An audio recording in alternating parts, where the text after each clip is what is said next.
Going to panic. Wow.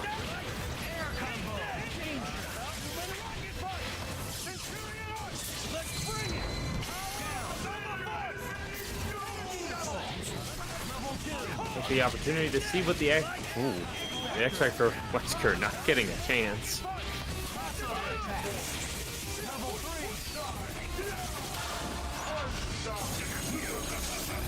One way to hit the easy button. Player 2 wins. No one defeats Doom.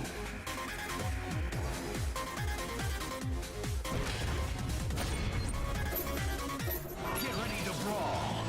Fight. Oh my god. A scheming reaction. Jumpman. Give him enough time to watch you and he understands your game.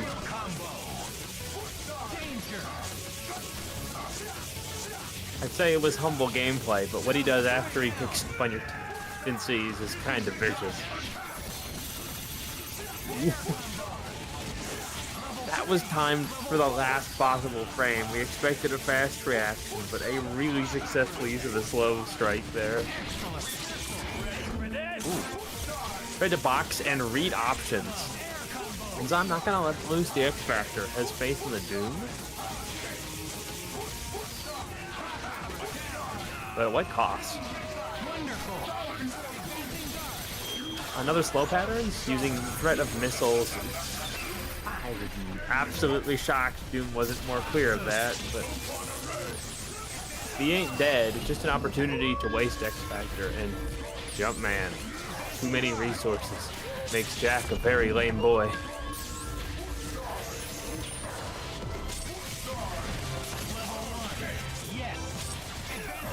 Not able to adapt to that slow for that combo. Zyme really did burn it all there and didn't get a lot.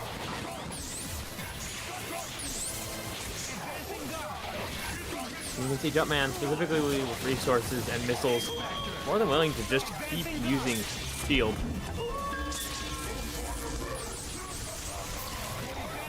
Enzyme, as much as there's a lot to be afraid of that X Factor and that slow, just letting loose all of your resources so quickly means it's very hard to build any momentum if you do get hits here. It's a mixture of playing to the long game or playing a panic game. And right now, back with missiles, Jumpman's controlling a lot of these decisions and too able to adapt to both options.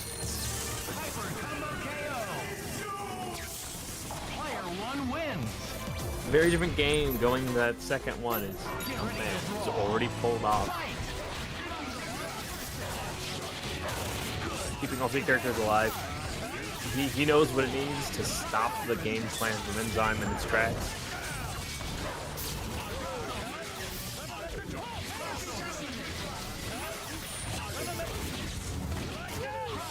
Mini missiles, very good on both. Really any shelf. But Enzyme, who's been very favorable in aggression, you can see Jumpman making the tempo and timing with Ami very weird using the missiles.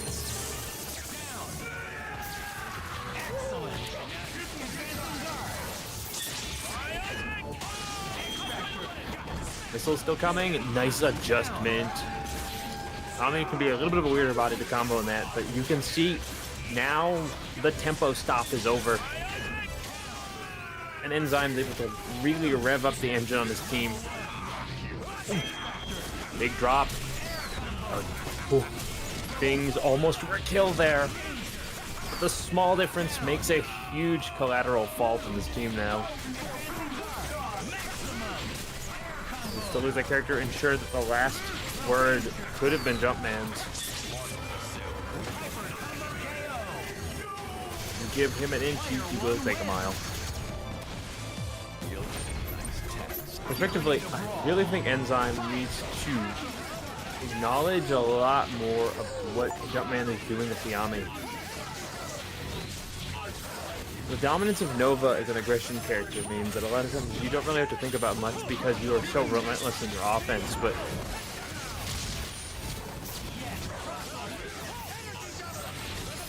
a lot of times Enzyme's falling into a trap where he just turns and drops most of his resources into a black hole.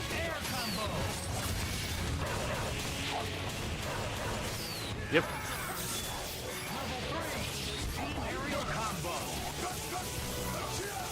When fighting an opponent who's pretty foreign, keeping resources stocked is a great way to ensure that you can play a lot of different options on the fly in level 3 DHCs. So overcommitting to a spend when you are not in complete control can certainly work. Marvel allows for almost every style of play. But when you see it not working, that's the moment when you really want to slow it down and see if you can be aggressive without spending as your starter.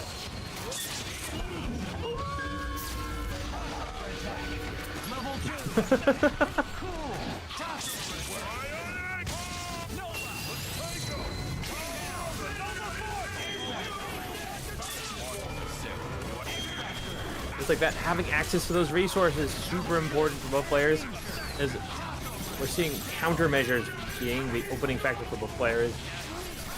Enzyme way overcommit after they used a lot of those resources.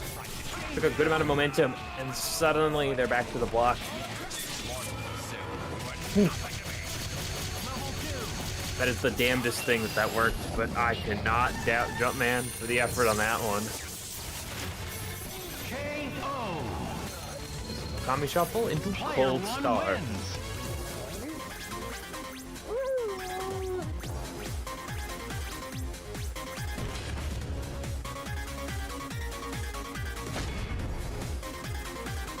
Closes out that first match. And Genzar has a lot to offer the lower bracket in terms of threat value. The Jumpman gonna advance.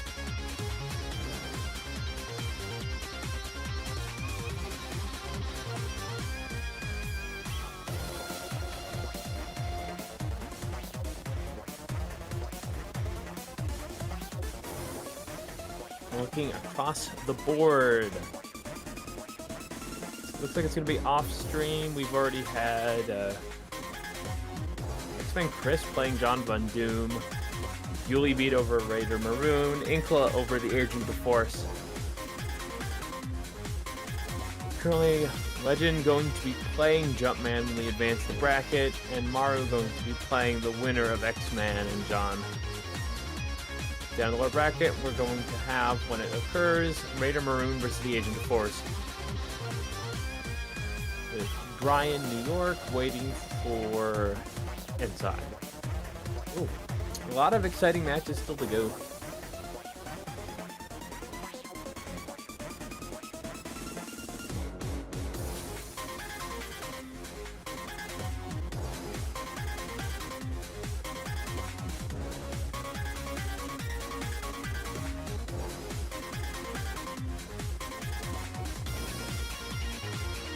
Did we drop the YouTube link anywhere in the Discord?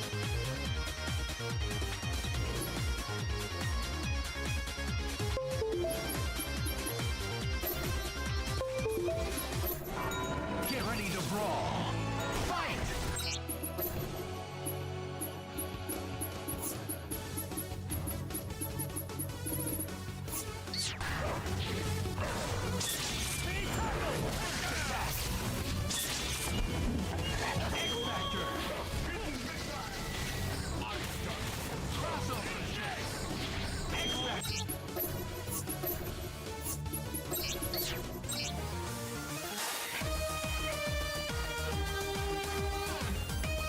What do we have coming up next?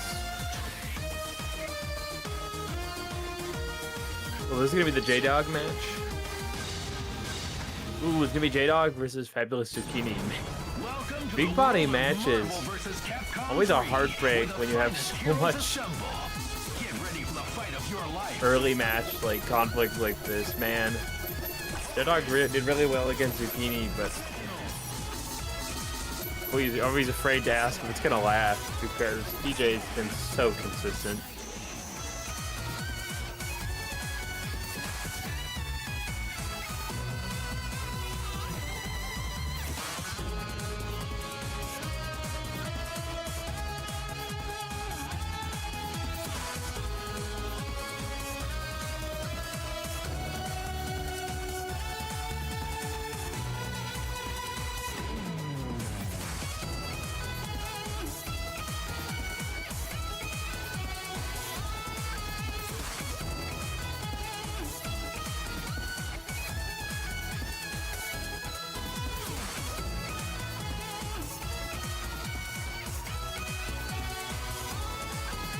Like we're still waiting on J-Dog.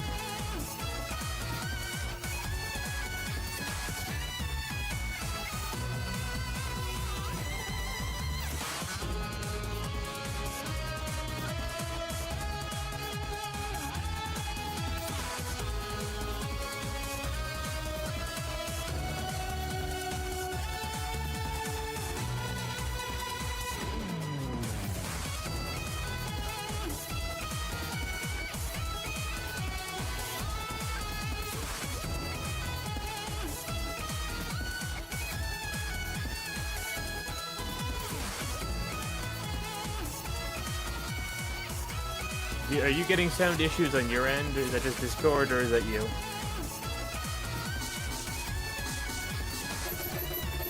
Yeah, for Discord at least. Oh, there you go.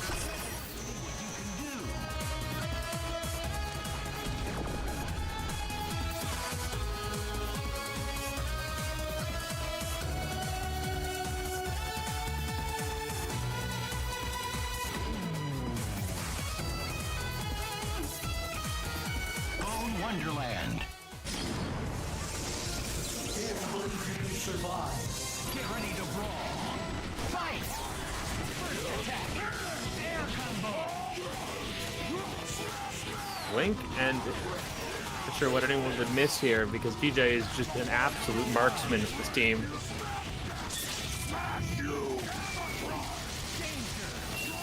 We're finished off with the DHC.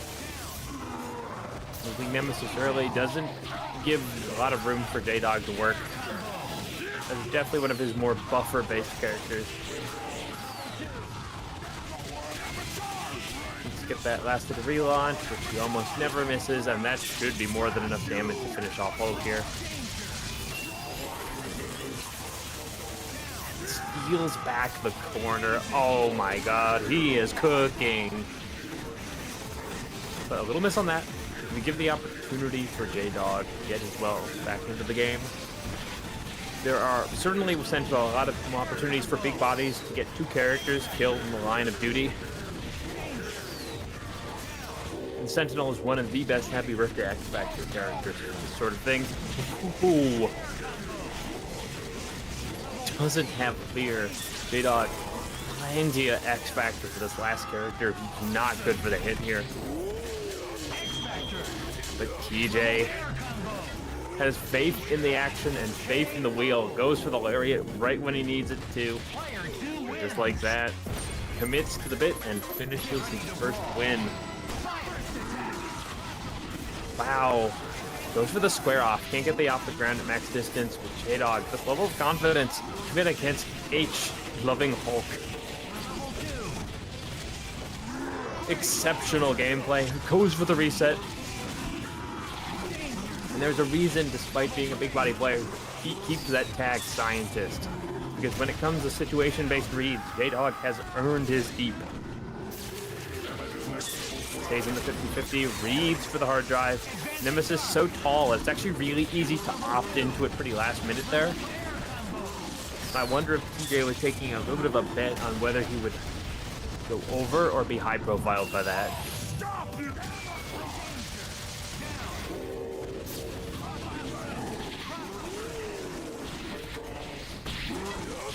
Now J-Dog, a lead with a lot of HP means that Hagar is definitely going to run through a bit more X-Factor time than some characters to get these kills. A little less than half for one character is a pretty good exchange rate when you're trying to stop a Hagar comeback. And this man's situation reading just clutch when he needs it, seemingly every time. J-Dog able to remove any thoughts of fighting one of the best players in 3. Take a very impressive first victory for himself in this set. Happy birthday, and good lord, if there is ever a reason to have Rocket Punch, it is for when you get these wild happy birthdays. Yeah, out of X, out of 2 characters. If J-Dog's exceptional mind can find a way out of this one, doesn't look like it. Big body fights continuing to be a gunfight of epic proportions. And TJ fires back. Who wins?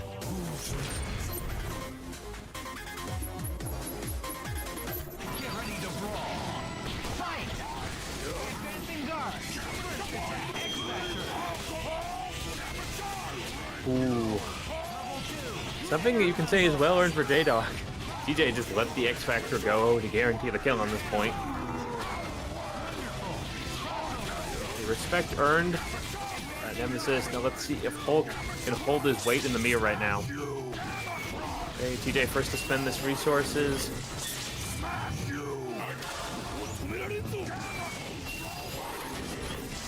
Ooh, we are trading on both ends. TJ gets the best of it. That goes to the corner. He didn't get much spaced out hits on the Sentinel Force, meaning it really didn't cover him. Ooh, loses a Sentinel. X-Factor 3 Hulk. Not really a character you fight into this.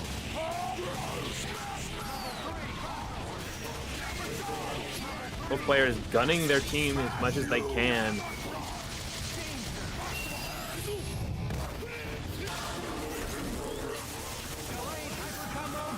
One's gonna go to TJ.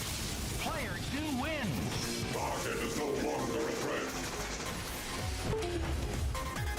When it comes to big buddy teams, every match a hit and every hit a smack. Not much damage, guaranteeing you're not going to be watching this very long. It's going to be J-Dog heading down to the learner's side and TJ advancing up top.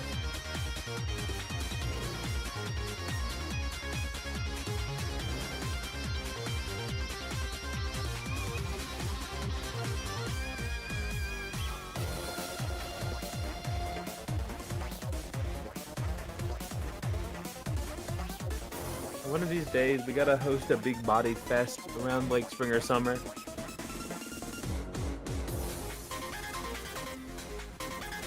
At least one big body on every team. We can call it Beach Bod Day.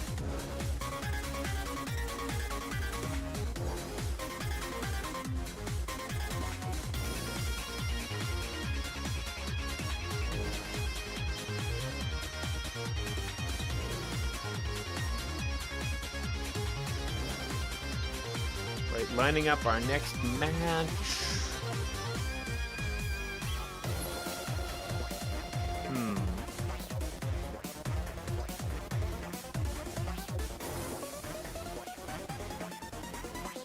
What else do we have for presentation right now?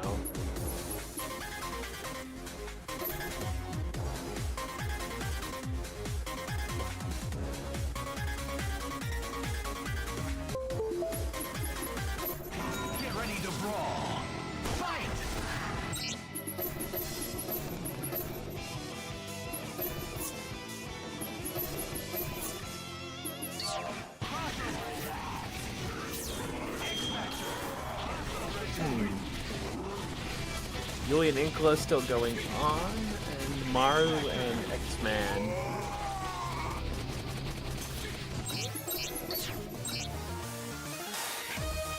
So what do we got on stream right now, Zetsu?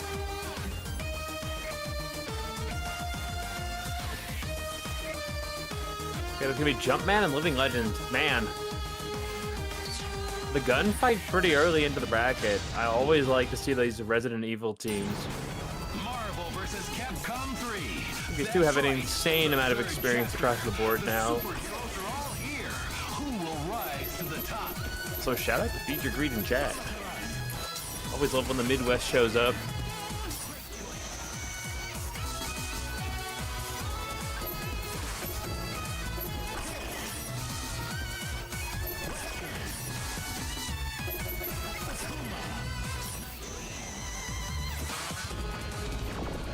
Wonderland. Who will come out on top? Get ready to brawl. Fight! Yeah, that was about inevitable as it could be. I think the trade may have actually been safer than actually going for the full duration super there. See, Legend playing at the pace that guarantees, at least to his hopes, that he wouldn't allow Jumpman to set up. Once he builds the bar, it becomes infinitely more difficult for this team, just full of follow my leads.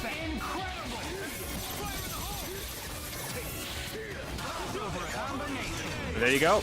That's the difference.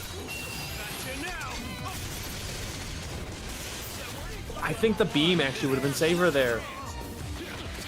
Just falls into it, but luckily Legend got broken there. But it's not going to be breakable this time around. Much like that Big Buddy Mirror, these teams don't have a lot of time to win. It's either kill or be killed, which means these matches go pretty quick when they're in full effect. Ooh, afraid for a reset, tried to catch a swing. Looks for the cross-up. But man, just gonna run the clock successfully while he's got super. Ooh. Just swings. Realizes he's got 3 full health characters. What's the point not to?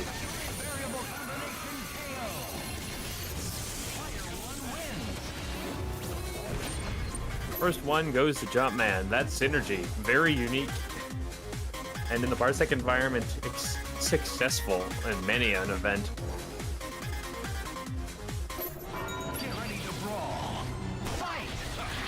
Once again, running the point Wesker, Legend did have the right mindset the first time.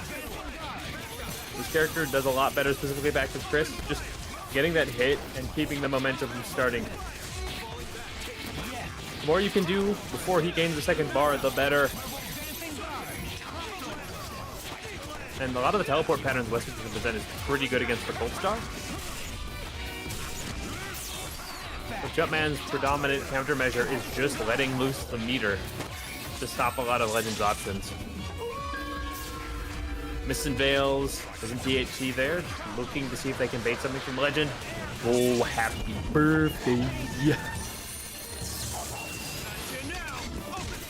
Perfectly sets it for the Chris. Again, that level of experience means that Jumpman can read when situations need specific countermeasures.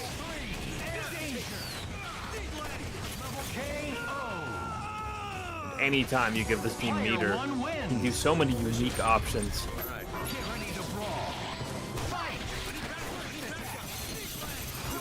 Hey, Legend changes it up. Sees if he can just win the Chris Mirror. Things looking pretty decent on the start here. Looks for that legendary Akuma. Picking out Ami, definitely a game changer this early on. Even Vader catching this.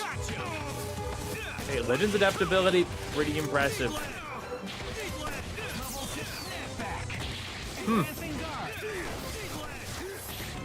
Seeing something different from Jumpman, not gonna kill in place. Recognizes without Ami, I think there's a lot more concern about how strong Akuma is gonna be in this matchup, but perhaps the snap game definitely going to be the undoing here, as he had so many opportunities to get these kills. Ooh, what a conditioning. We saw, in general, it looked like Legend was the one who was struggling the most, but once he's confident about something... See, inherently Jumpman employs a lot of defense because he doesn't want to be in put in situations.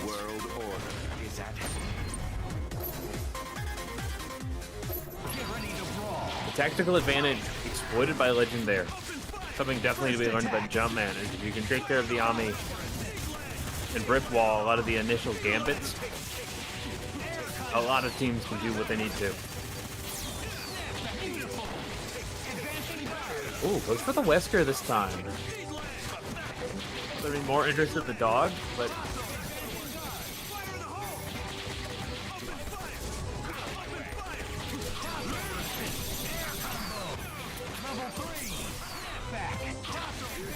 and back to the Akuma. Doesn't get a pretty good setup there, which means that Legend was almost easily able to read all of that. That's at mid-height. Almost perfect place to set that cross. Another snap. And this one gets the height and gets that timing. Okay, Legend going to lose his anchor here.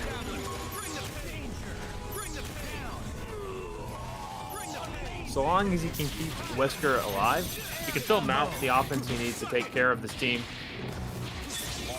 But there is a notable concern not to be stuck with Chris here. It's with or without X Factor. The presence of Follow My Lead against characters like Chris without a backing assist becomes a very scary choice.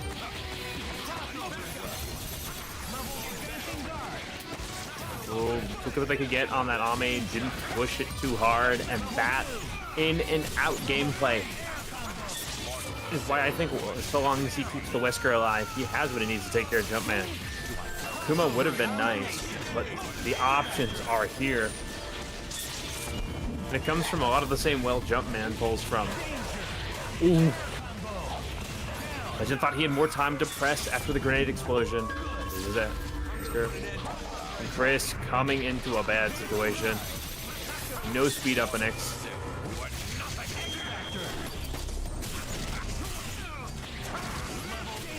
And just put in the crosshairs under extreme offense.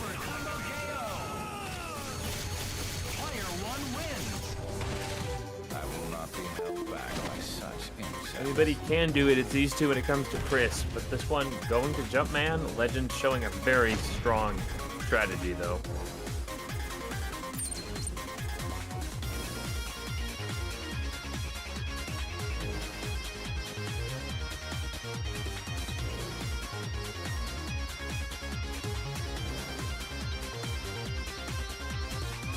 Okay, that will send Legend down. Their opponent should be. Ooh. Should be happy little Xbox. Will be Legend's opponent and Learner's side. With Jumpman advancing to be the opponent of Hyor and Maru.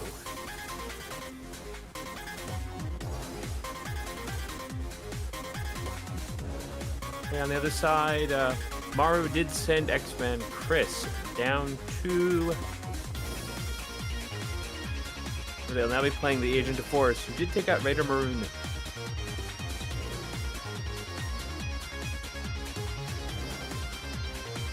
And Inklat doesn't have an opponent at the moment as they're waiting for the result.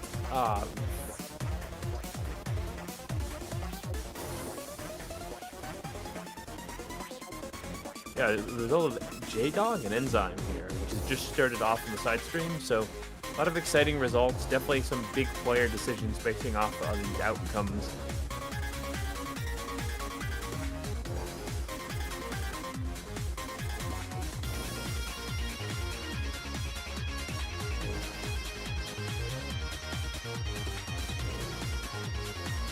Let's see, we're gonna go for Yuli and Zucchini, or are we gonna wait it out for Maru and Jumpman? Cool. Next up gonna be Fabulous Zucchini, aka TJ and Yuli. These two have played it a lot, and really, I do not have the ability to determine who has a chance here. It's been a back and forth for a span of almost 2 years now.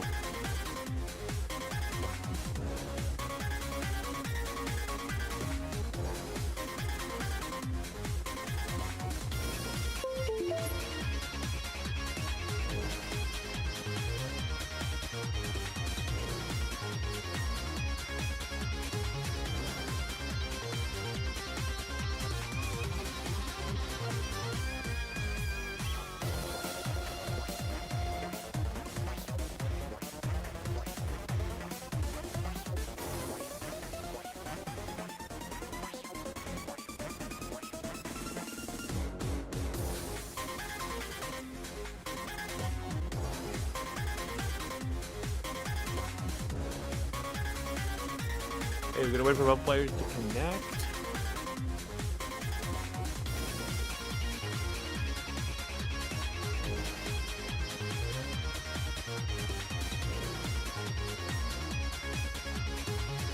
Get at it. Are they having any more parsec issues, or are things stabilizing?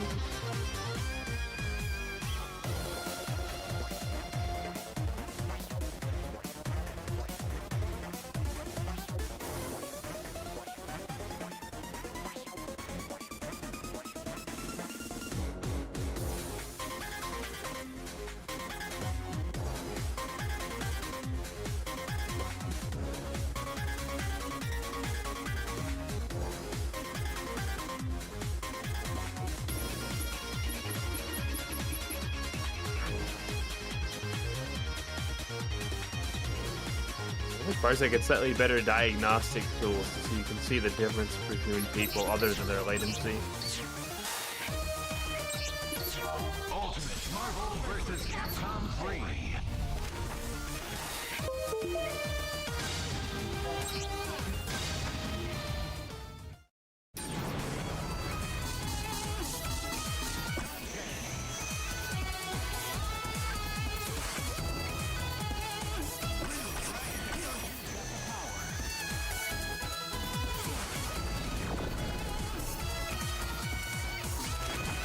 Wonderland. There can be only one winner. Alright, the players gonna just get their buttons checked and move on to the match. Live and let die. Fight!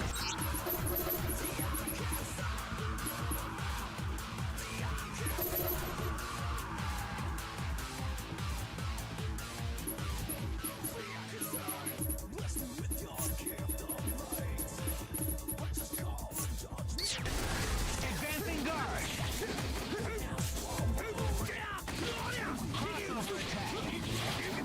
Advancing guard. Stop holding the fight. There's a party in my fantastic. Fantastic. Fantastic.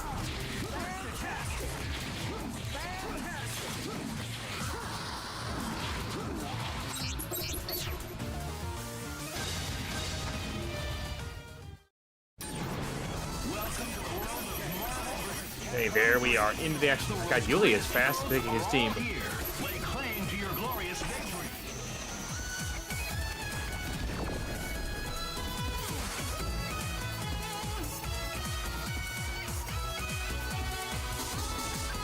Bone Wonderland. Let your fist do the talking. Live and let die. Fight! Yuli taking a defensive edge. Usually wants to try and push their offense, but really wants to put. Yeah, but really what he did at the end of the barrel as opposed to point blank here.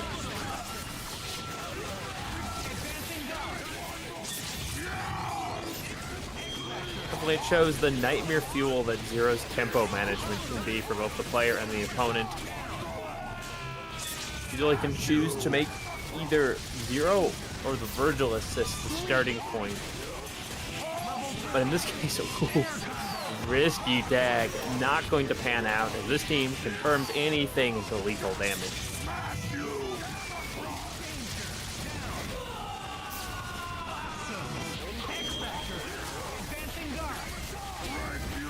A specialist character, X Factor 3-0, still very strong. I'm not sure he really has the momentum or the overall technique here. Required to take care of 3 big bodies. Gonna go for the start. Looks for the assist.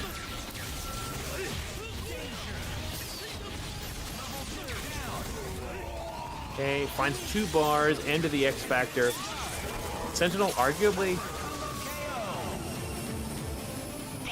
favored in that situation when he has bar and a DHC available against Zero without X Factor. Really, once again, opts to just pull back and gets cancered by TJ, almost losing his assist. TJ, with or without the X Factor, going to be a pretty large and in charge menace across this match. This is a throw, can't get the confirm here.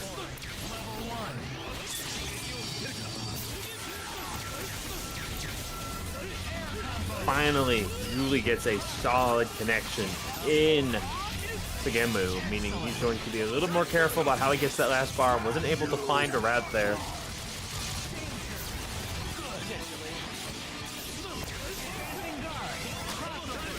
DJ doesn't push the issue, but definitely tried to sneak as much damage as he could on Dante. We can try and discourage a couple different options from Yuli, but I'm not sure that will work out. Yuli wanted to push it anyway. Keeps calling that Dante, despite the huge risk of a single strike. His rocket punch gets the proper placement. He really wanted to space that.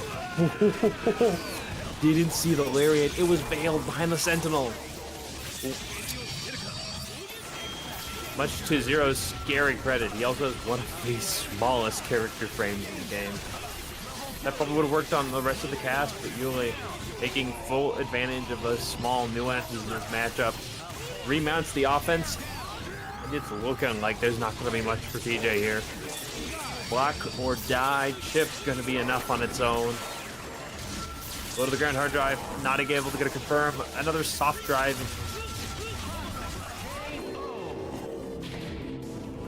A combination of Yuli's skill and a lot of bad interactions in Zero's hitbox going to give him a very consistent take. It's like that. Sentinel came in, and Sentinel about to leave again.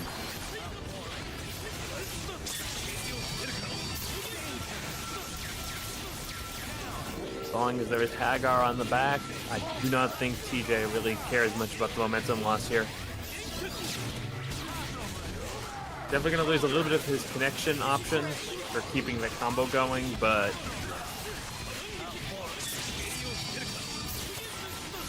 there's late at the end of this minefield, but Yuli not going to give it to him easy. Alpha Candle and Delariat, but he was 2 counties away. X Factor for the confirm, and Hulk coming into a nightmare on nightmare if this kills. Oop, that didn't kill. Jam session.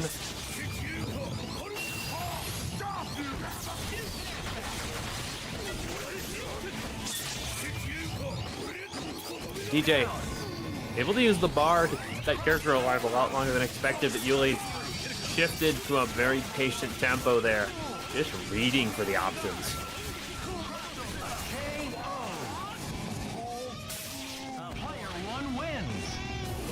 Yuli, playing from the perspective of a toolbox of his team, took apart most of the challenges from TJ. Impressive, the last one, but now it only takes one. When the challenges go wrong, they go very wrong. TJ just one catches 2 characters for 1 bar. An absolute savings across the board is barely 88 seconds in, and this character about to die. I hope you didn't blink, because we're back to 2-2. Player 2 wins.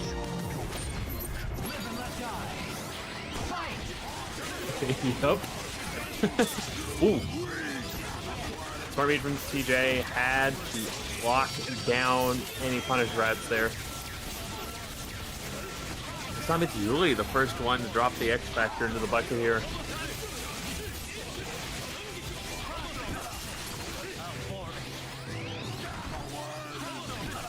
TJ negotiating what is the closest thing Hulk has to total defense. Once again, not able to sneak the Sentinel in. Going to lose this character for the trouble. And Zero does get... Ooh! Zero didn't get that last little route required to get the meter safe version. And goes for the punish on the assist. Once again, TJ. Attrition, not what you expect from a big body player, but he is just built very, very different. Ooh! Almost able to react. The launcher. The use of the somewhat unpredicted Hulk assist call. Most people still used to the ground wave.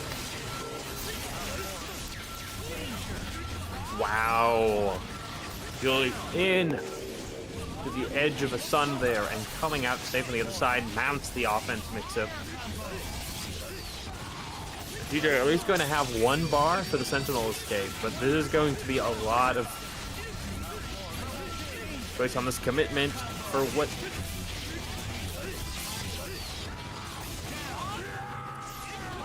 Fine. Up to Hagar.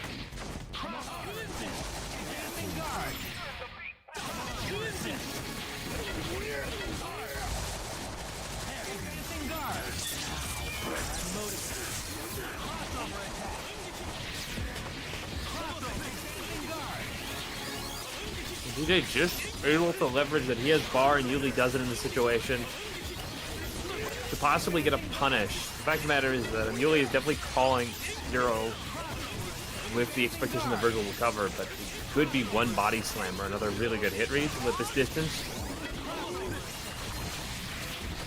Great dodges. Jay is going to have to edge closer. Finds what he was looking for. Almost. It was almost exactly the meter difference he can use. Finds the connection here. He's got enough damage for the 0, guaranteed. It's all about the mix on Virgil. There's nothing left for outbugging here. It's gonna be pure offense. No outboxing, no squaring, no slugging. It's gotta be swarming, and it wasn't enough. Really, he's shifting to a much more defensive style than he's known for. Able to close it out, keep himself on the winner's side as TJ heads down to the Shark Tank.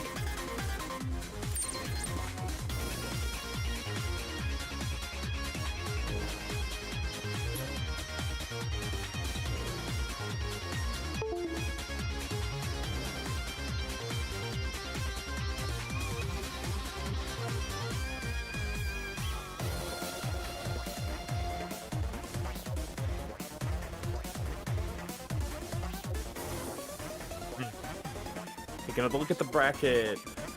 Ooh, he's going to be playing TJ.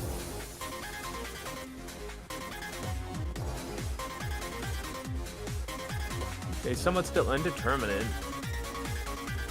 It's going to be whoever the resulting player from Living Legend versus an currently not determined opponent. J-Dog did take out Enzyme though, so he's advancing in learners. Is our next match going to be Maru and Jumpman? Fantastic. There's going to be Maru and Jumpman. We have not seen Maru for a hot minute at this moment. Jumpman, pretty strong opponent, but I feel like Phoenix teams do get a nice little power advantage against these Follow My Lead options, because both players have a period where they're just building up their bar.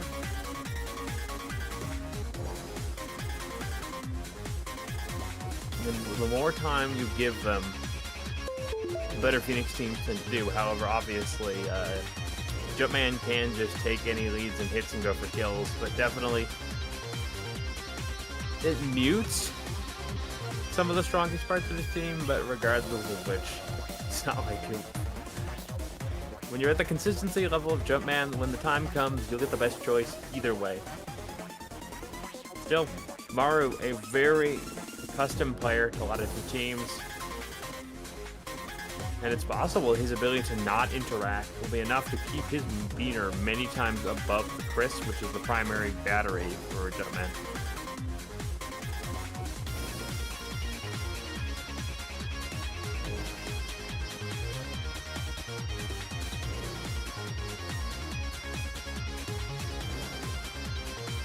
We quickly wait on our opponents. Obviously, considering it's coming up to the 30th, hey chat, what's your favorite Pokemon? Generally, I like Zoroark or Lucario, because I like my Pokemon like my fighting game characters. Overly drawn and vicious.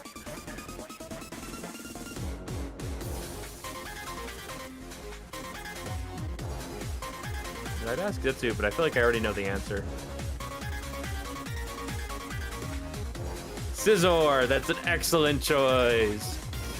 Spent an entire generation bullet punching people with that masterpiece of a Pokemon.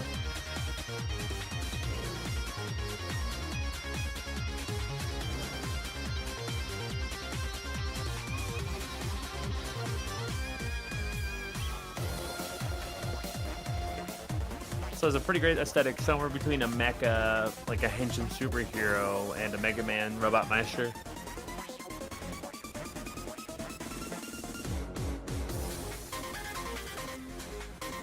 Zetsu in chat, declaring he's one of the only people who didn't hate fighting Whitney.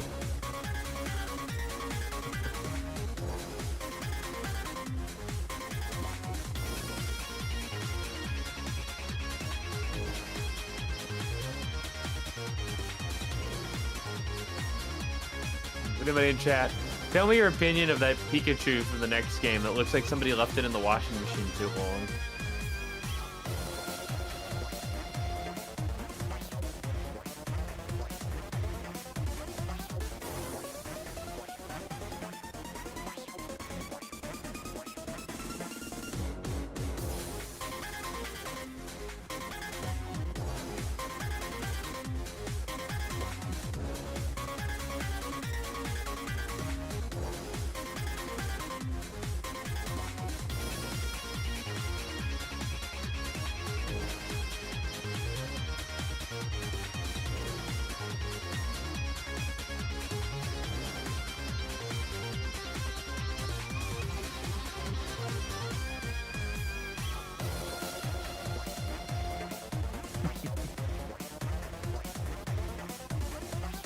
The recently in class, I was overhearing some of the students working, and they're like, "Are we gonna bring in Pokemon cards?" And the person's like, "Are you made of money?" I don't know. Maybe we could open something. Where are you going to buy them? Well, what if we camped in front of Target? Why do I want to do that?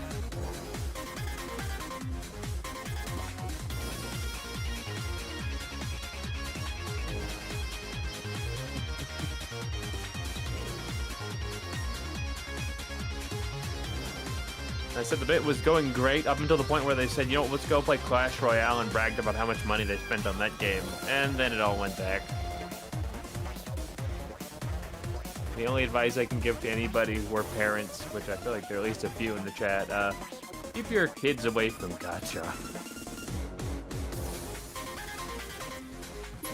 The results have been kind of scary.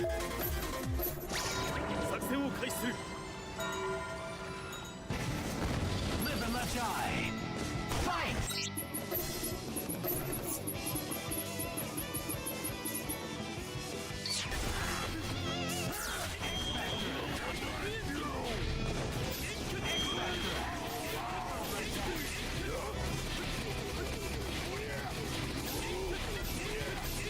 Okay, that's both players going in.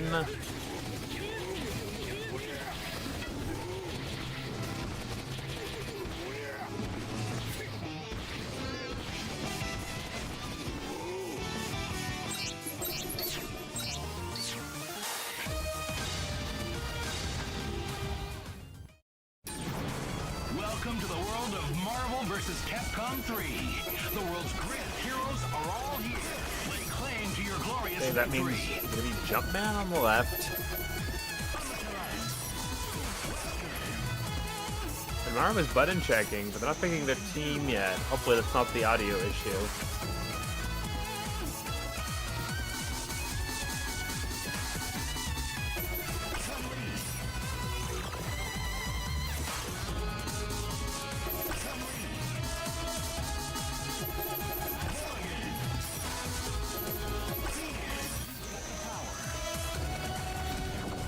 Bone Wonderland.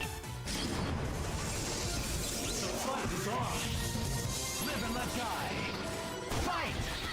And yeah, I recognize the pattern. I acknowledge the strategy. Mario already recognizing he needs to be not contacted, at least a little. The longer you can evade being shot by Chris, unfortunately Morgan somehow suffering quite a bit more than he intended. The more you can really build up that huge meter gap before he gets anything going. But that's the difference. Once you allow him to get that build up, those team follow my leads, just scary bolts of lightning going to Level 1 down. take advantage of all of your neutral. But one concern, a major concern at that, is a lot of the things going to be done by Jumpman guarantee meter build. They're not exactly meter efficient kill routes. I mean, Mario did not struggle that much to get those 5 bars. Just like that, navigation becomes a bit better, as one follow my lead is still pretty proficient. Guarantee a kill. Now Mario has to be very careful, even in Dark Phoenix, even in like Spectre 3, to not get caught by anything while Jumpman is activating his team. There we go, finds his way out.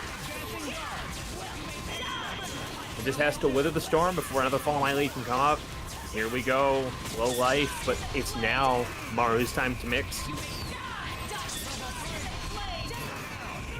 High health Chris, going to unfortunately take a bit more than he wanted there.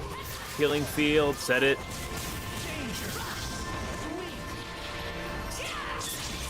And a well-earned situation.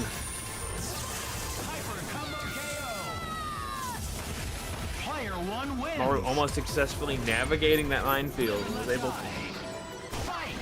If they killed the dog, they'd likely guarantee another kill situation. But this is Jumpman you were fighting. You have to give his instincts respect. He's really good at adapting.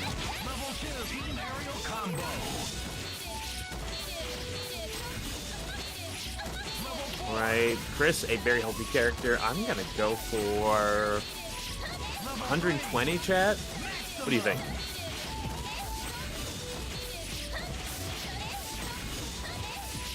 Ooh, I'm feeling like I'm so off. Yo, I'm so off. Chris is insanely healthy.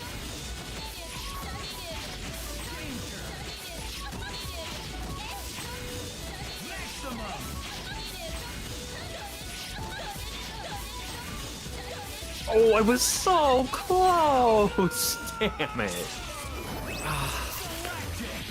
There we go. Found his resource advantage. This is where it gets rough, because now Maru can play a lot of Reckless Abandon.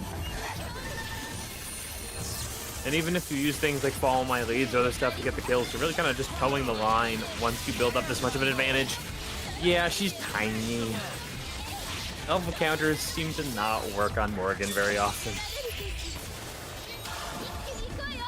Wow. Goes down to 1 with respect to killing the... Doesn't kill the Wesker. Okay, concern... Very concerned engaging here. This is exactly the risk factor that comes with spending that many resources in one go for Maru. Because now the line is no longer being towed when a Follow My Lead comes out. It's just Jumpman trying to leverage the gap he has been given, and it is looking real good. Into the corner one more time. Phoenix can theoretically use a super to get out of this, but that is another huge risk to take. Ooh, ooh. Okay, that could have whiffed had it been on a little bit of a worse pattern or setup there. But Maru, 1 to gamble, and 1 to calculate the risk.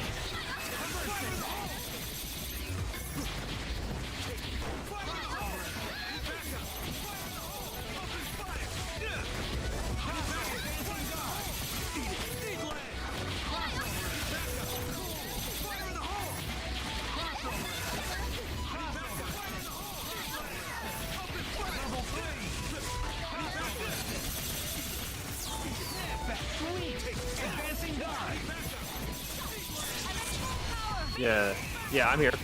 But I just lost video feed.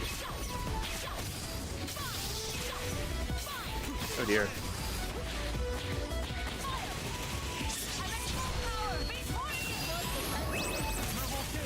Go, we're back at it. Over the gap.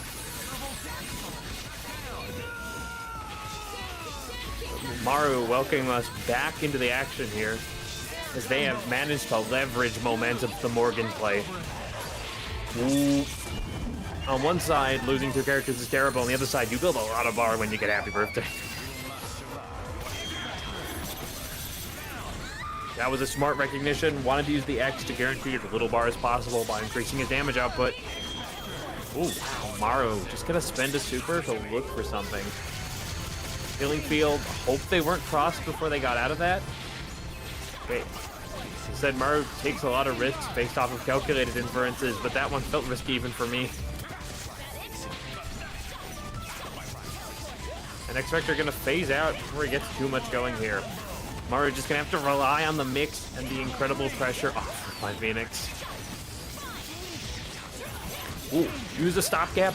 Oh my god, the incredible low profile Sheen. Blew up would have worked on any other character. Maru up into victory. Ooh. Sweaty games right now. Something that you can say is incredible about Jumpman is people regard Maru's Chun-Li at another level. This character has not been able to do much.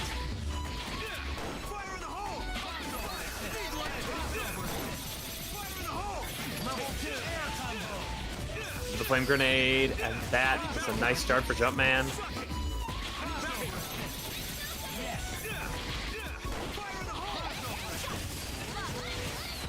Ooh, nice side profile there, able to advance as close as the wall she could. Evades the flame grenade, and here we go, we are back at it. Ooh. Let's shoot for 115 here.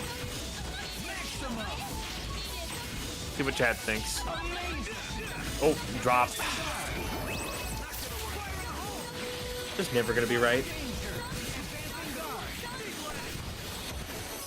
In the case of Mario, you really can't be wrong throwing Soul Fist at Chris while he is grounded. Ooh, what a confirm.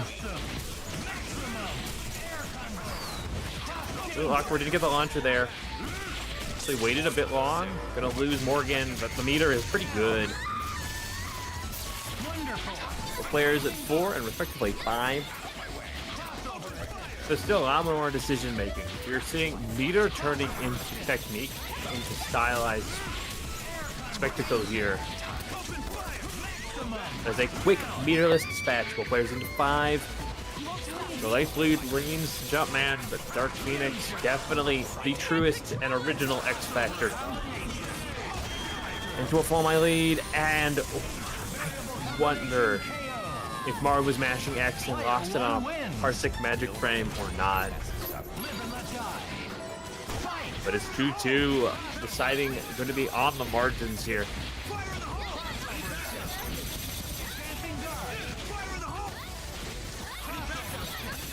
Jumpman showing their momentum management.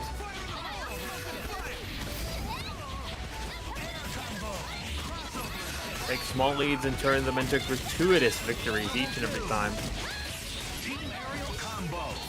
Ooh, we are into a fresh crit. That's gonna take us up a bit. I'll shoot for 136.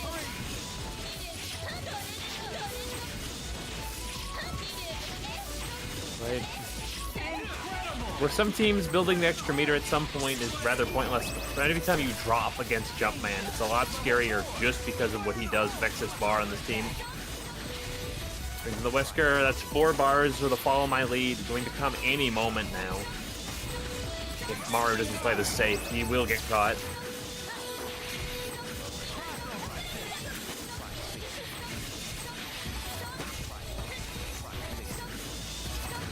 Careful project management.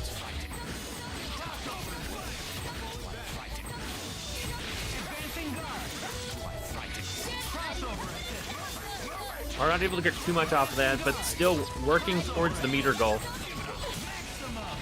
And reducing a lot of his risk here. This is a snap, but oh, this is going to be a little tough. Wow. I do not believe how good Jumpman is at internally positioning himself around flashes.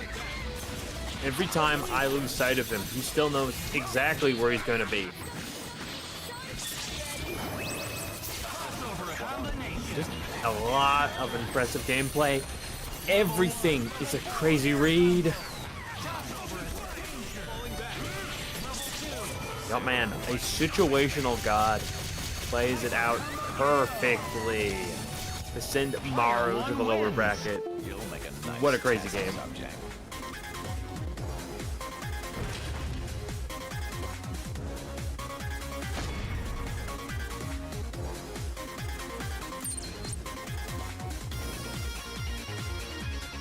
Just like that. I think somebody's about to gain a very difficult opponent. Oh man, Inkla gonna have to fight Maru. On those learners' side. Is Jumpman gonna advance on to take Yuli for winner's final?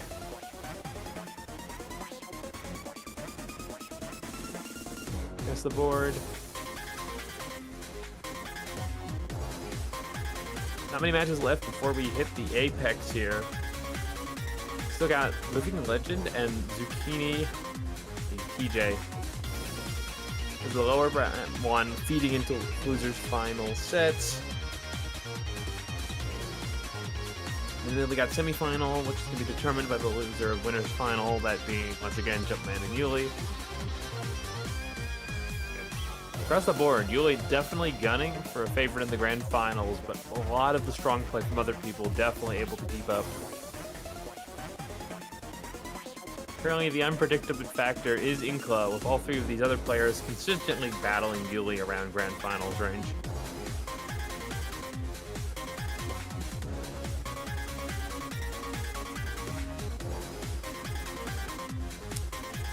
Not to play favorites, but it would be very impressive to see Inkla clinch one to grand finals across the literal ocean.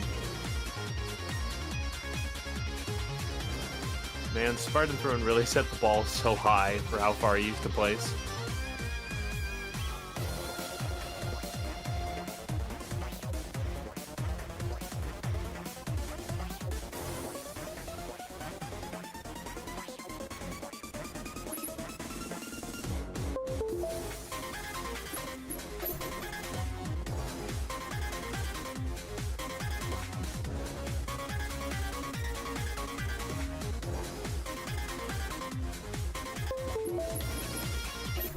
Live and let die.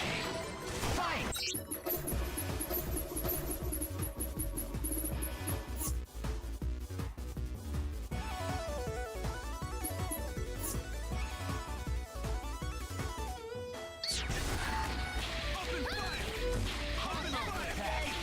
First attack. Alright, which one do we have on Zetsu? Attack.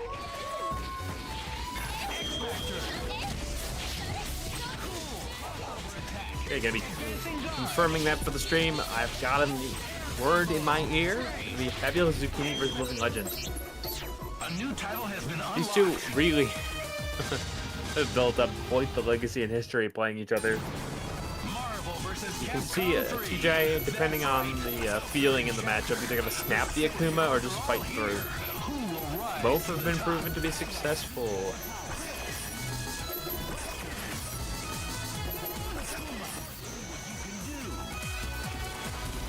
Wonderland. There can be only one winner. It's do or die. Fight!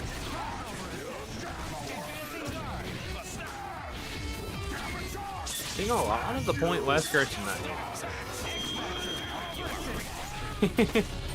Really, the inevitable outcome is how easy it is to cancel something to stop that counter. But when it comes to quick draw checkmate situations, Legend was going to gamble that TJ was going to strike first. Because realistically, he probably wouldn't have been able to kill Hulk without that counter scaling. So there was a course of action that just involved doing nothing there. Ooh, happy birthday. Has to go for the airborne option, but still a lot of damage. Oh, just short of killing the assist.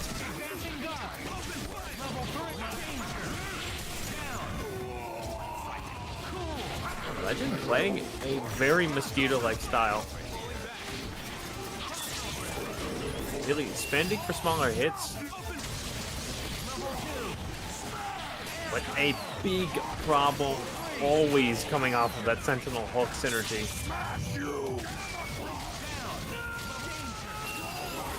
Hulk just absolutely a lover in full screen kill routes. Kuma coming into a here.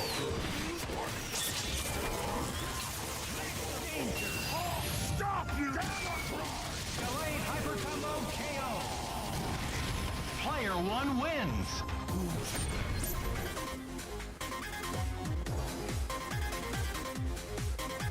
Somebody's pad disconnect there.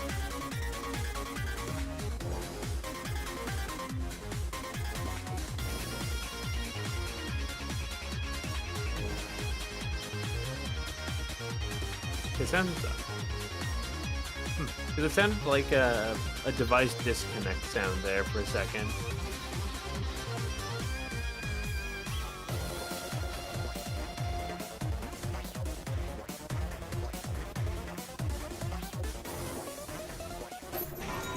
It's do or die.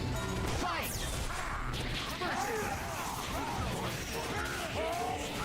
Air combo. And fundamentally a different Legend. It was working very well with this alternate strategy in that first set. But the insane risk of just running Snap that early, not paying off. Wow. Wow. Legend finds the throw out of the Evo winning mix. Just lets the X Factor rip and gonna use a huge meter advantage granted by Chris, but doesn't get the kill. This is gonna work. Evidently. I don't even know how TJ expected that to work, but it did.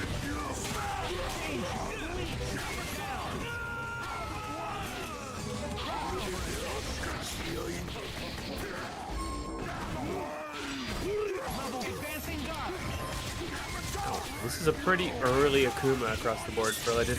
Ooh.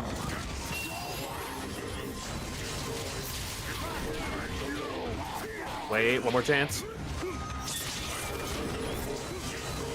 The kind of team that a solo Akuma is capable because of the stationary aspect of the assist to catch, but it's not going to be this team as another one goes on the board for DJ.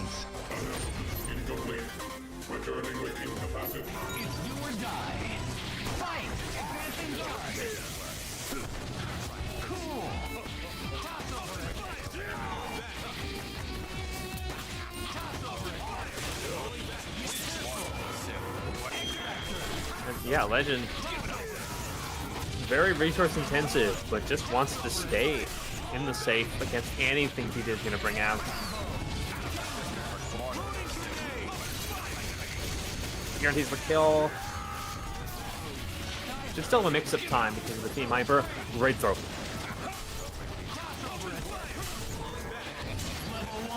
A little short on meter. Going to have to settle for either a reset or just take what he can get there. Up for the reset. Another dangerous assist call, punished so effectively by DJ.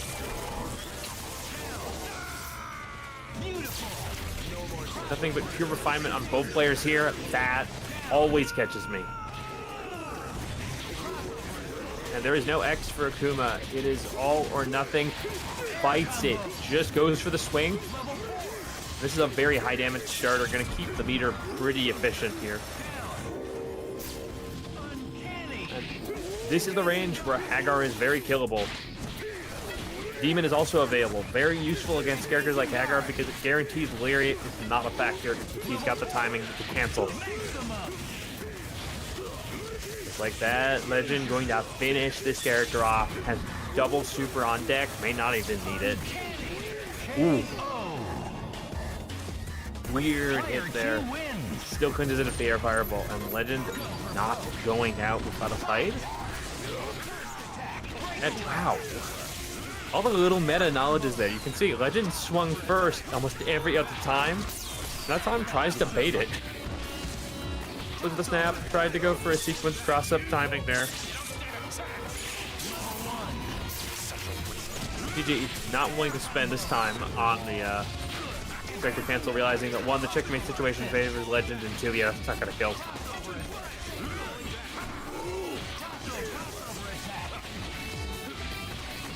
Yeah, Hulk much more favorable here as Legend definitely needs to recharge a lot of what he spent. Ooh, evades the clap. Just Hulk brilliantly adept at punishing anytime you whiff to try and defend. Wesker generally gets a lot of mileage for how active his normals are, but just not gonna matter if your opponent's charging. So the X now has to be ready. Looked like he still had block protection, but it wasn't long enough.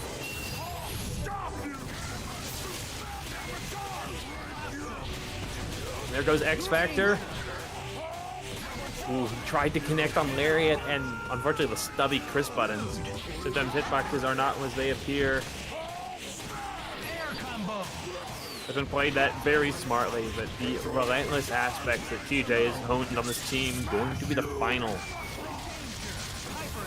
match for Legend in this event. Player one wins. TJ advances.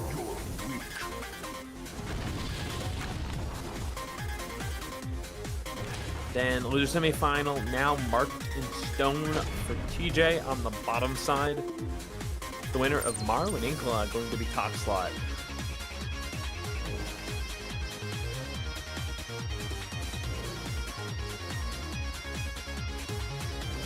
Which match are we going to head to next, Zetsu?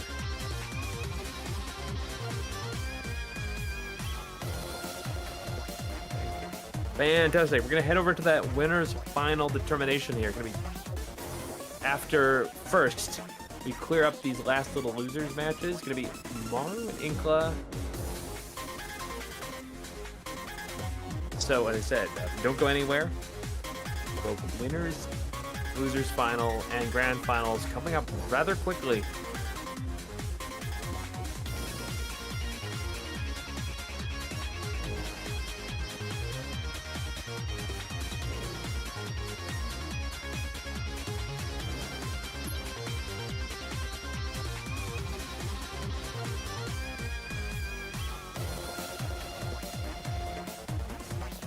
And hoping everybody is having a lovely Tuesday.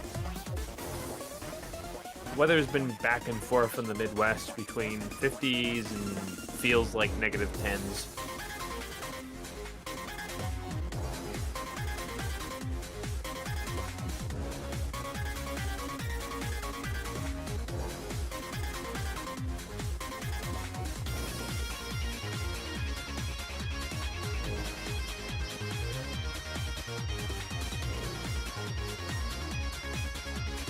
Reminder, it's been a... I feel like it's been a hot minute based off of how many EVO announcements we got in the last week.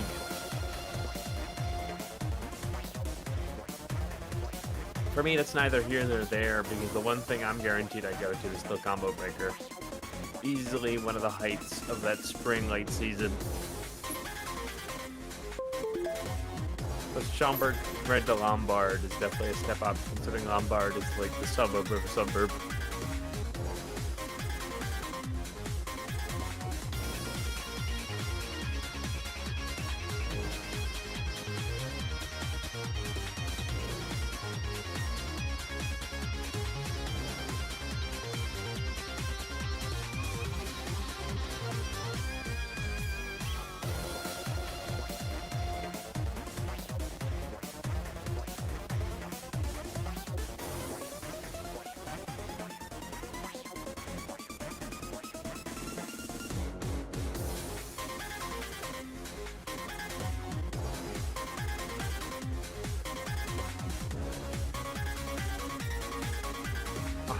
I mean, I don't think you need 3 computers. I think probably put together like either a Python or React kind of little package that just runs Wireshark in the background and sends you the data from it. Because I think sometimes parsec load balancing is interesting.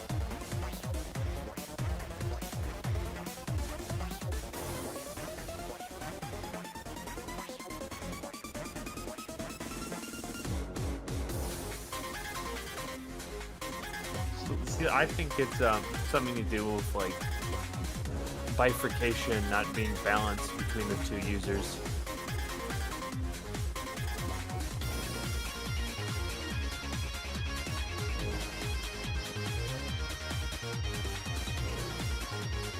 This parsec's peer-to-peer, and theoretically the host machine regulates, but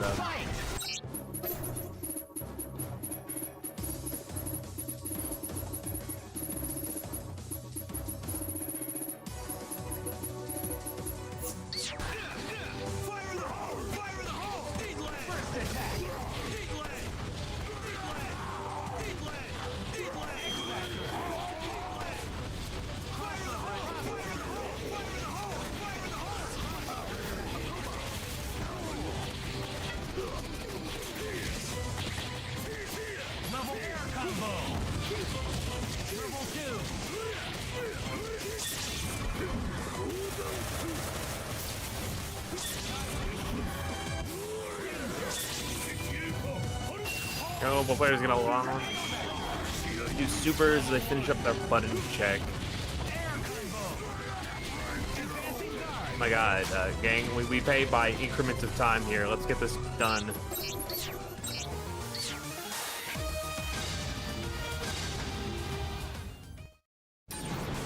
Welcome to the world of Marvel vs. Capcom 3.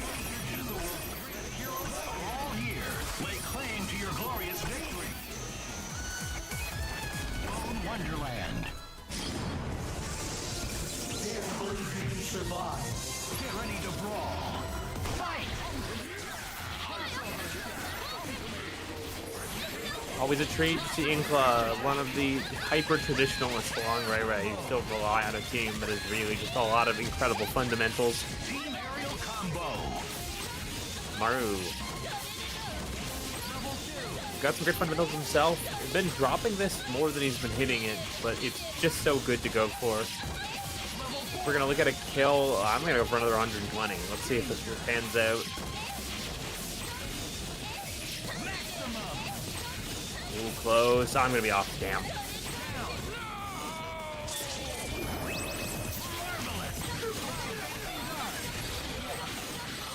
Definitely any character on English team can do it.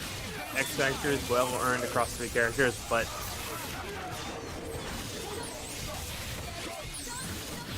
Sentinel Drones teams can be quite a struggle to run against Morgan shells, just because leaving Sentinel out in the open risks a lot of damage on the assist for very low risk on the opponent's side. Finds the connection, has to fight through the worries about Dark Phoenix in the back and just take care of these characters in front.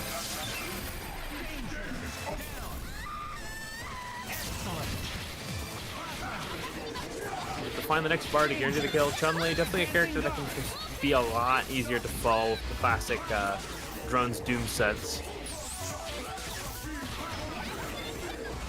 Ooh, could you use Molecular Shield to guarantee protection against a lot of the Chun-Li options there? And yeah, just looks for spaces to guarantee that they can enforce the drone pressure. We're going to give it to them. And recognizes how easy it is to take care of Sentinel, and with the first life offered by Phoenix here. Ooh, maybe all of Chun-Li or force the X, but this level of safe pressure all but guaranteed on Sentinel, just because between Overdrive and Orbs, he is just so massive. Clears hit, dive kick directly on the line. First one to Maru.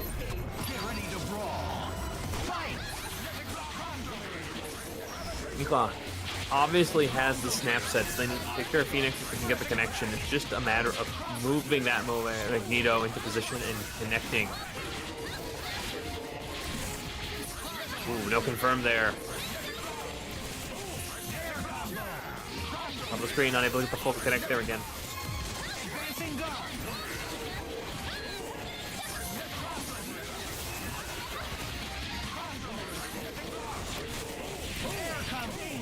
Okay, still has the time, finds the snap on the last little with a health, and here is all Inkla's turn. What a fantastic fundamental section there. Almost lost Sentinel in the process. Definitely what makes players of this shell so great is having their backup plan. When you free them up from spinning bar on Phoenix, it's important to be able to then shift it to high gear if you have the 2 characters. Prove that there was a loss for them not being able to use their bar.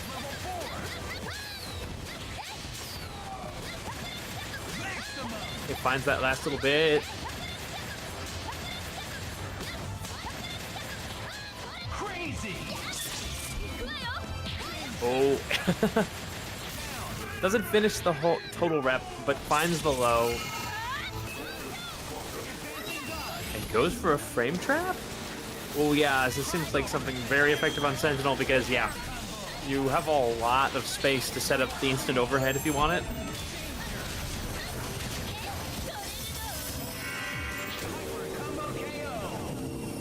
And the Fuzzy could have also shifted to a low. Or proving that if you keep the tools to him, even about his Phoenix, he's got a lot of creative options. But that, a fantastic trapping string there. Inkle, as I said, a fundamental specialist on spacing all of his aspects. Strong Magneto players will represent all 3 fields of boxing. Swarming, standing his ground, and outboxing. Inkle proving very good at all of them. That was a late hit throw. I thought he was safe in terms of distance with that back retreat.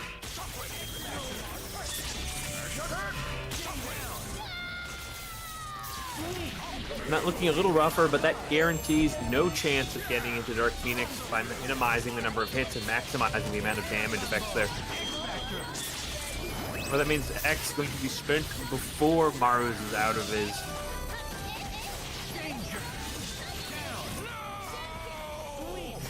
Victor Morgan, really a very good character because of how little they'll need it so long as they get about 1.5 of the characters done with it. Just looking for the proper timing to set up his photon array, Sentinel Force for a punish, or otherwise just zone it out and try and keep those resources. Oh. That hit a lot later than I was expecting. It's not about health. So long as he's got Astral Vision, he may never take another cent of damage. The hard drive or not the hard drive recognizes not the hard drive.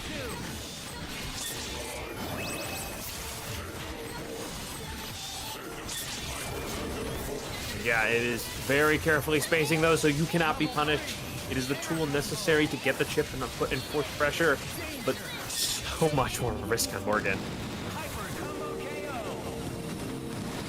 Player 1 wins. Mario proving there's a lot more complexity to these teams. Zinkla did a fantastic job of dispatching Phoenix.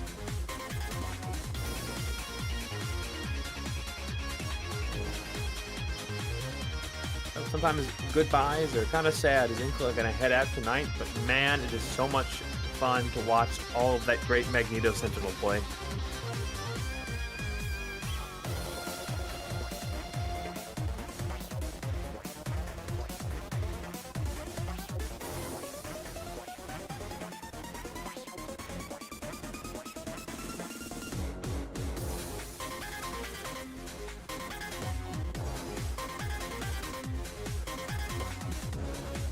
Oh. Is there something wrong with the compile?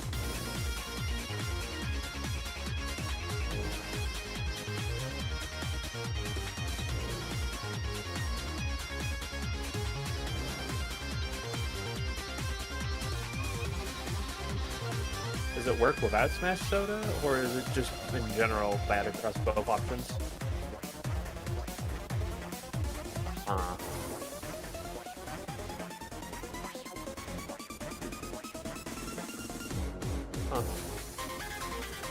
Is it possible AWS is just having DNS issues right now?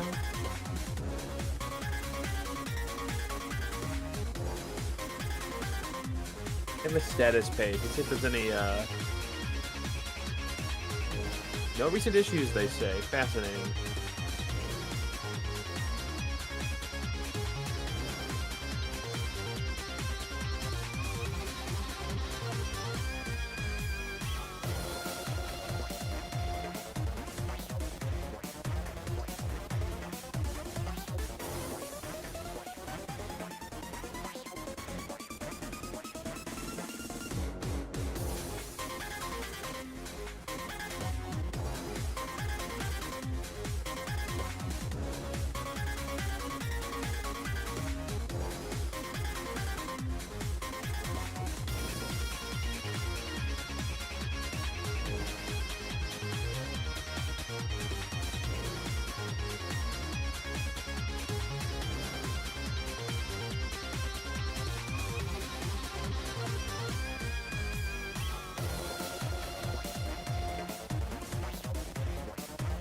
Waiting for the next players to connect.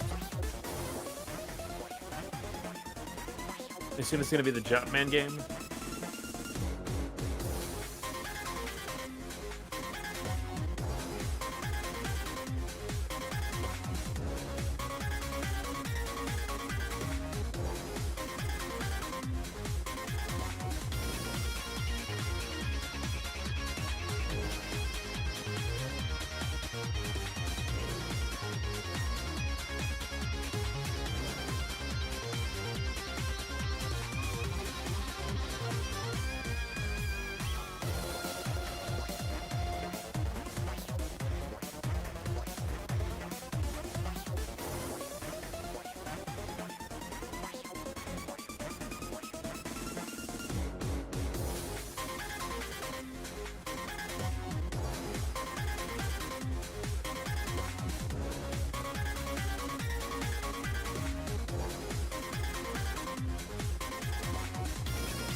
There we go. One player in.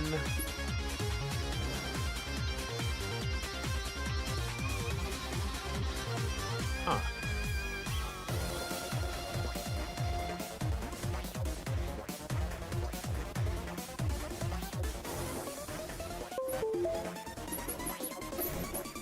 Get ready to brawl. Fight!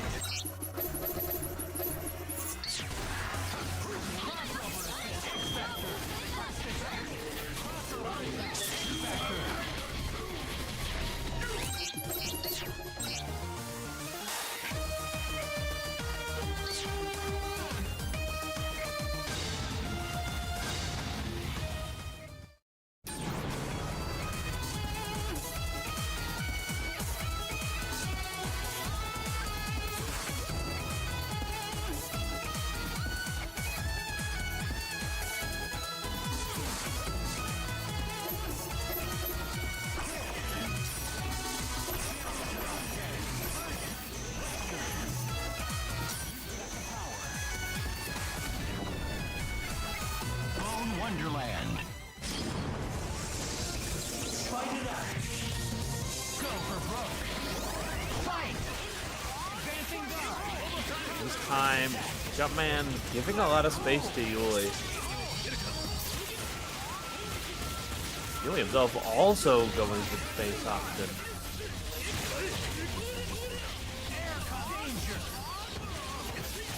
Naturally about zero, we see very quickly into these kind of matches. Yuli can shift on a dime from the defense to the offense, but it is interesting sometimes when he gives that much space. As we know for a fact that when Jumpman has space and bar, he has a lot of stuff like that. On block or on hit, he gets so much from giving him gaps. We'll see the next time that Yuli's out of zero, if he's going to continue to keep giving him space like that, or is that going to be the last time he leaves breathing room? This time, Jumpman. He played a pretty cautious regard here. Really, Dante compared to Virgil gives him a little bit more reaction time.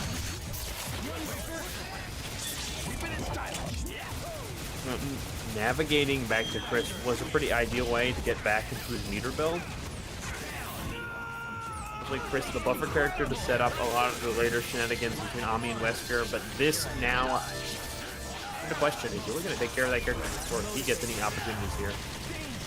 Expect or not, Wesker going to be coming into the minefield with Jam Session backing Virgil.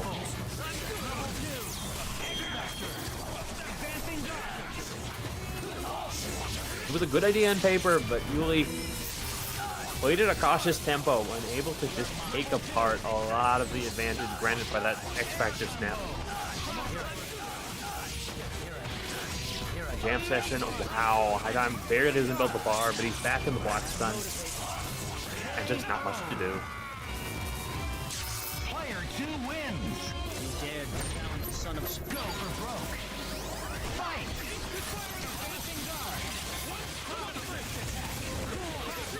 Yeah, Yuli giving space again, particularly in this Chris meter build style.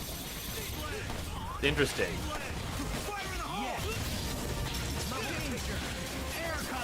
Well, it minimizes a lot of the risk when fighting Chris. It gave so many opportunities for Jumpman to start his meter build.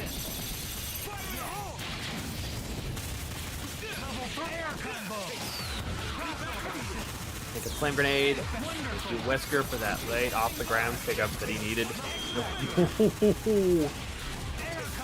For how small Chris's normals can be, players like Legend and Jumpman just find so many ways to make it work.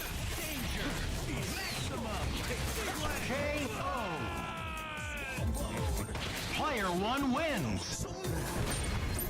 Go for broke. And yeah, there we go. Yuli holding forward. Making his objective to keep that space that Jumpman was using as small as possible, but weird interactions. The assist takes that last hit, granting Jumpman the right to swing, and here we go. We're going to take care of much of this character with 2 bars in the back.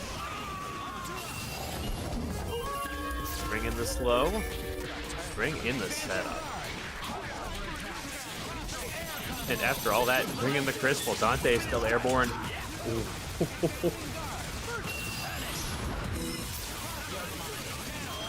Dog is a recognized problem. He goes at it with every resource in his possible character space here. This fast tempo, as I anticipated, looks to be the ideal choice when you're fighting Jumpman, for fear of what happens when you came from space in the corner.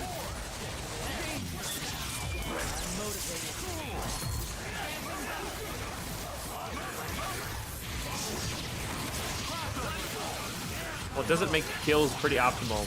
Just stopping Jumpman from 2-buttoning. It definitely kept this game a lot slower.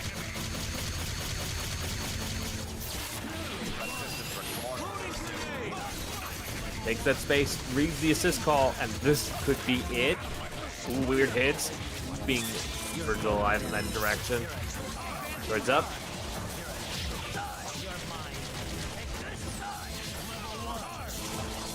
What to say about the sacrifice of Chris? If Virgil's incoming, specifically still back to Dante, are good enough, I'm not sure. The sacrificial, but no, what do I know? Chris the way. Jumpman knows something that I don't, and I'm happy to see that. As he takes another one that was looking pretty bad for most of the mid-game.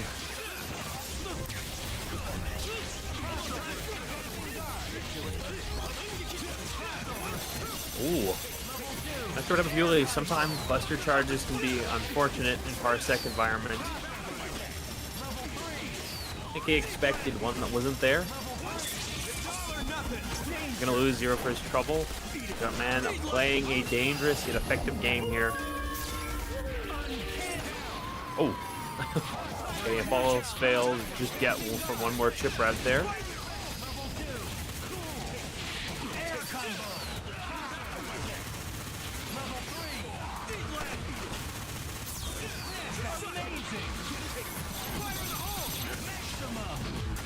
Yeah, Jumpman's flow chart.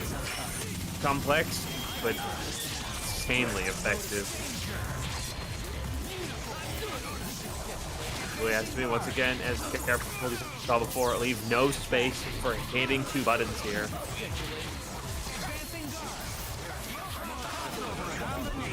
Oh, he did it. Even worse, he looks like he traded with Wesker, so Wesker wasn't in that.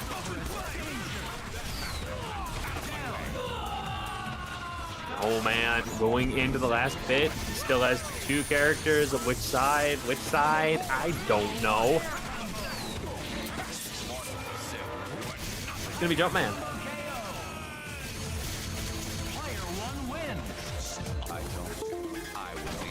Sending Yuli down to the lower bracket. I am impressed.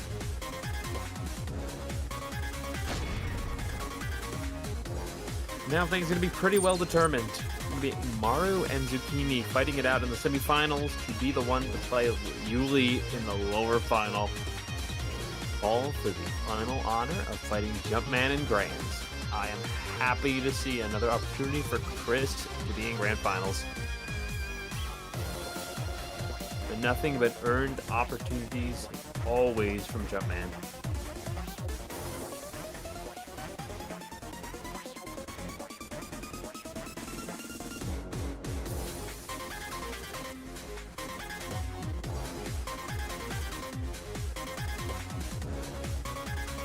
Everybody tuning in on a Tuesday. We've had a few technical difficulties, but seems like we're going to make it through in one piece.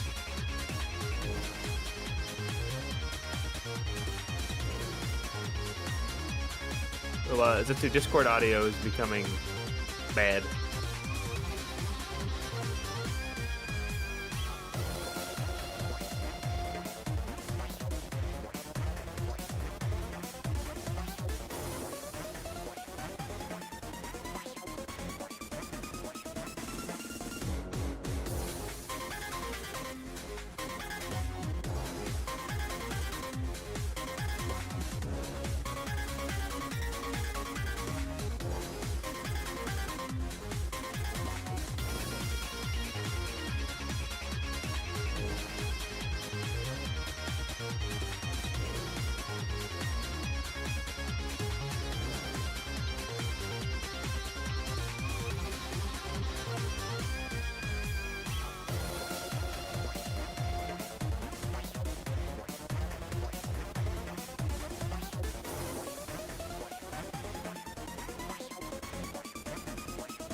Just waiting a little longer for both players to connect. Hopefully we're not going to have any more issues before we get out of this.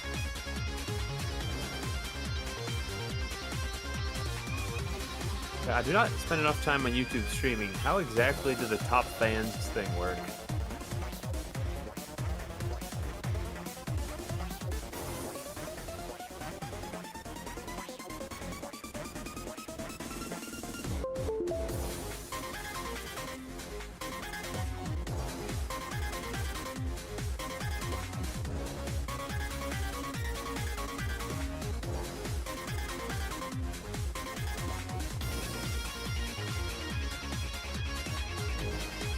Player in.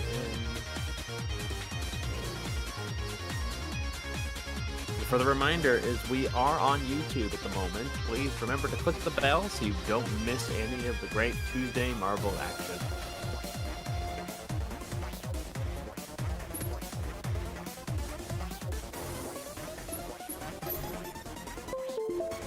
Go for broke. Fight!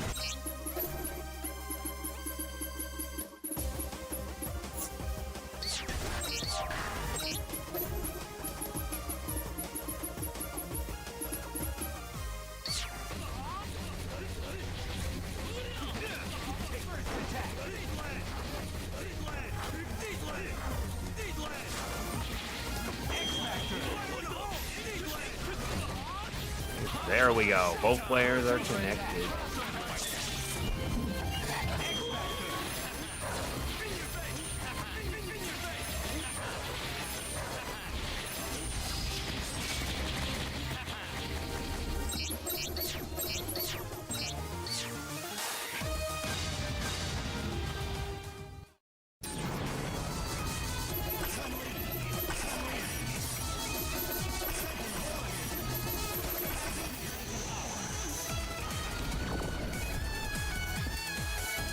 Go. It's going to be tomorrow. Wonderland. TV in honor by fighting Julie for that over final. Fight! Stays on mark. Let's see. We're going to crouch anyway. This is both right now. Most expectable results. And not out of barbell. Very few hits and a lot of damage guarantees that he does not build a lot of barbell with those hits.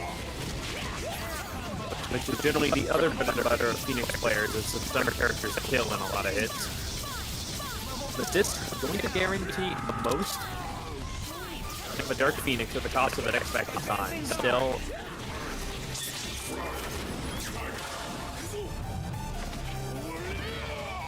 playing on the margins, and margins not going to play out well enough. Just short of the 5th bar, and it stinks. Player one wins. It's do or die. Fight!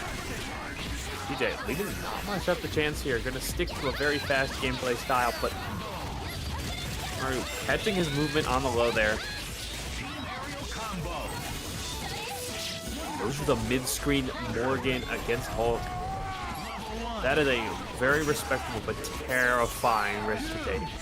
It's the guaranteed snap, and yeah, no chance at the escape.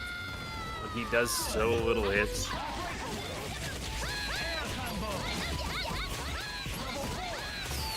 So the first opponent that has forced Maru off his Dark Phoenix, and against his other opponents, the toolbox of his team was enough. They're gonna take care of Hulk and see if that slows down a lot of the advance that TJ has. Something that stinks is not being able to get an astral setup here. So you're gonna see we're gonna play a little bit more of a restrained game. I totally lied there as he goes face first into it.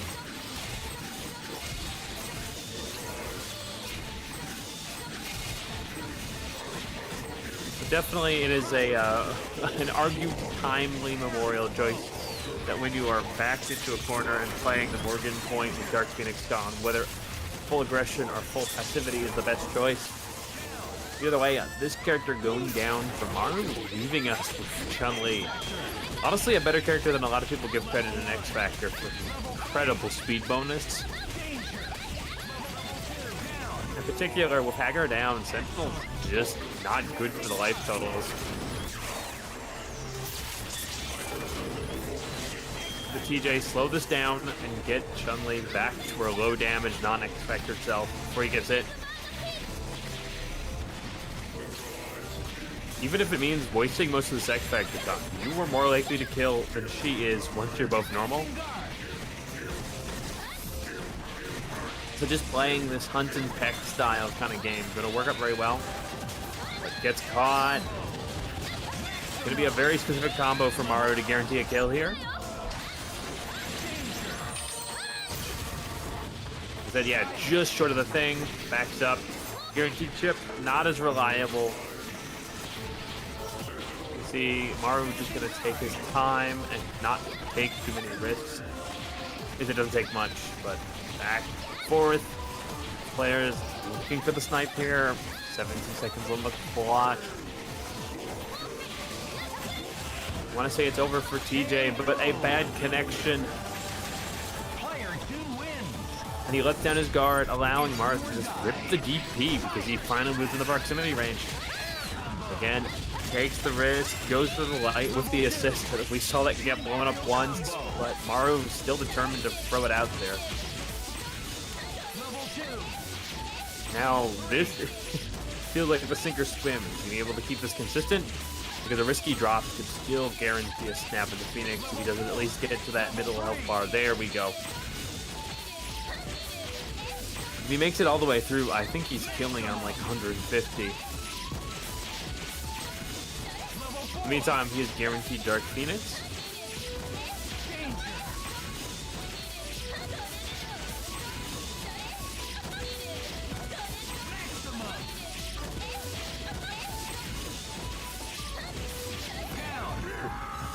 Close, but no cigar on my estimation, but successfully provides all the Maru he needs, and now it's a very different gameplay style than we've seen a lot of Maru's games.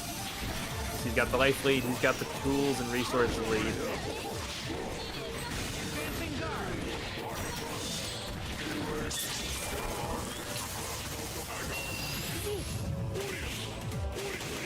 ATJ finds the navigation here.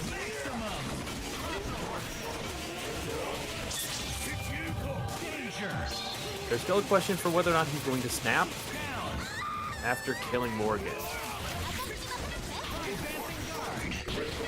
Dark Phoenix is all but guaranteed. The question is, would you rather just take care of the Chun-Li early and not allow Dark Phoenix the possibility of a very good incoming assist, or prefer the X-Factor to Dark Phoenix?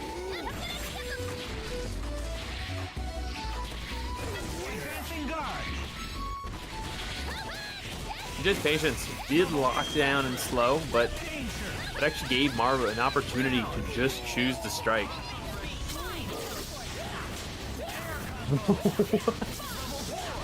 Just goes for a fast stay in front of the tag. Not. That was an expected option, and thus Maru shifts and surprises.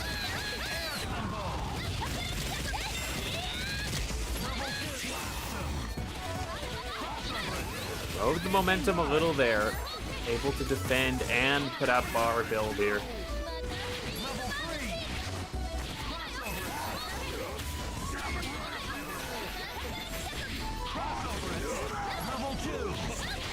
There are a lot of like hyper aggressive options for the Chun-Li. You're seeing Maru now moving into what we describe as the usual flow chart. Just defends and calls it.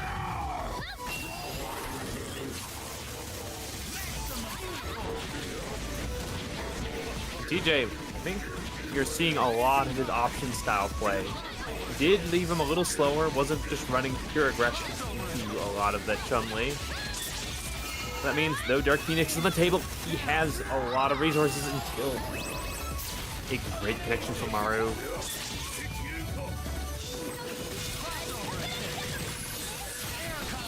Like, a lot of hesitation in defense.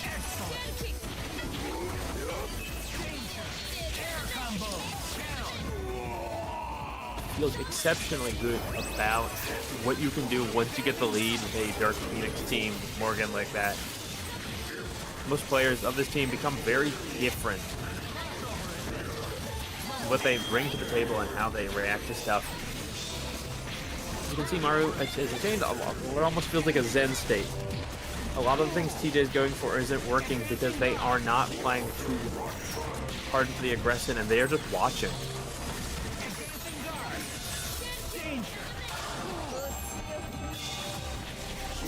But, ooh, this is big. An overcommit from X Factor 3, and from an unfortunate connection, it means now the bar isn't there anymore. The confidence isn't, but the incredibly large Sentinel hitbox plays final candidate for granting Maru that last victory. That could have been a very different match, and TJ kept that momentum. Look at that. I believe it's Maru going to be heading over to fight Yuli in lower final, with TJ heading out for the night.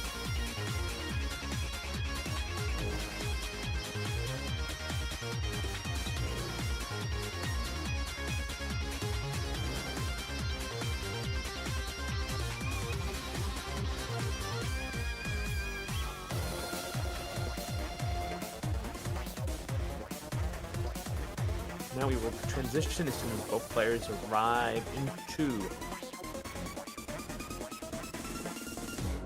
our final lower bracket match of the night. It's going to be Yuli versus Maru for the honor of playing Jumpman in the grand finals. Hope everybody's been enjoying the Tuesday.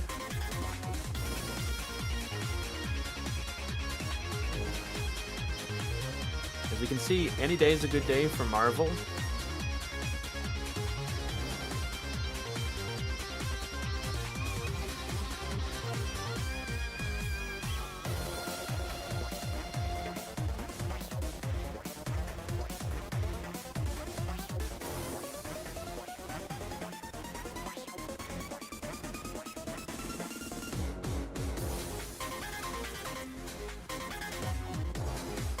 Also, thank you very much to any of the players listening. I understand that it's been a little difficult micromanaging our Parasitic and AWS tonight.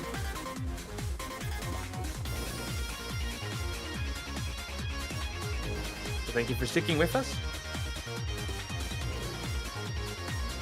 A shout out to the many Marvel players who showed up on the literal edge of the timeout. Initially, we thought there was going to be quite a few less players, but then they came in force on the final buzzer beater to fill out this bracket.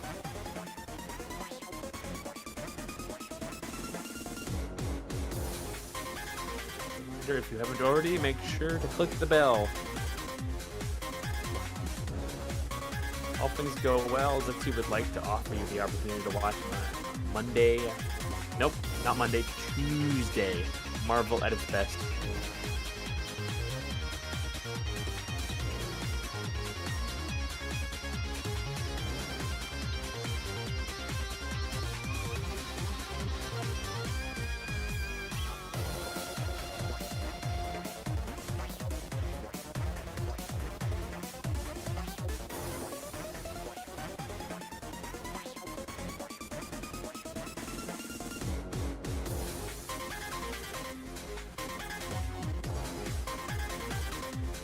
So we're just waiting on one of the players, or are they having connection issues?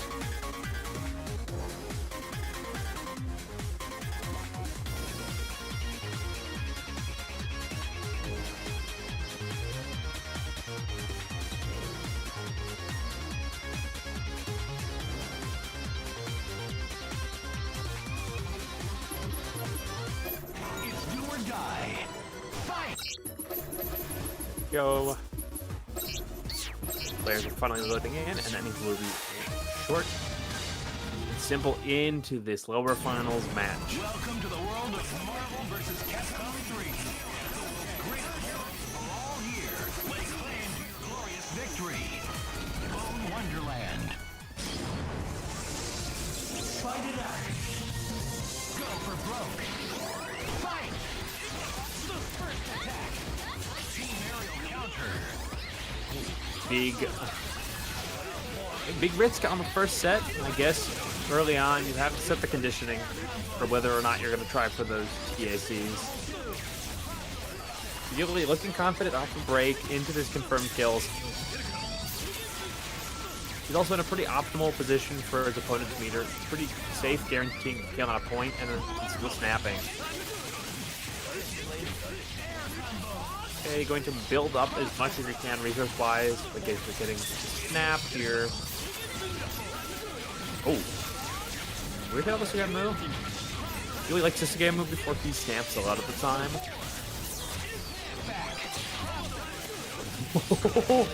That, except for that last failure to finish, was an exceptional set of events here. Now Mario built and prepared. It's time for Dark Phoenix on the table. Zero still being the catch of the day, guaranteed to kill, and still has the bar, so had that even connected, he would have guaranteed his Dark Phoenix off of that Morgan assist. Dante, fairly unoptimal pop positioning there. Worst calls, Virgil. Mario, even failing to get the finishing hit off the super, able to DHC, turn it into another Soul Fist Hell setup.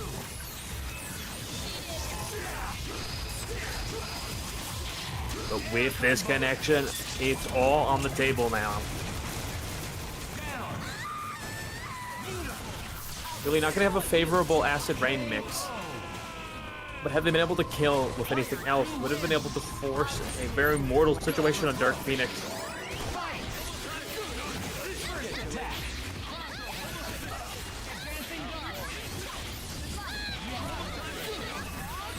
Ooh, a little risky calling Dark Phoenix anytime Buster's on screen.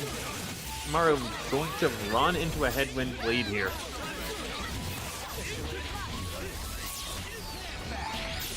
Yeah, chooses a fast snap opportunity, seeing the meter was starting to work against him there. Doesn't get the kill, and forces a spend. It's so exceptional with this energy is if you do have to spend, being able to go into Astral feels like one hell of a consolation prize. Really, keeping his zero alive means he's gonna just scheme for another opportunity. Unable to build a bar, you're just gonna probably leave for a kill here?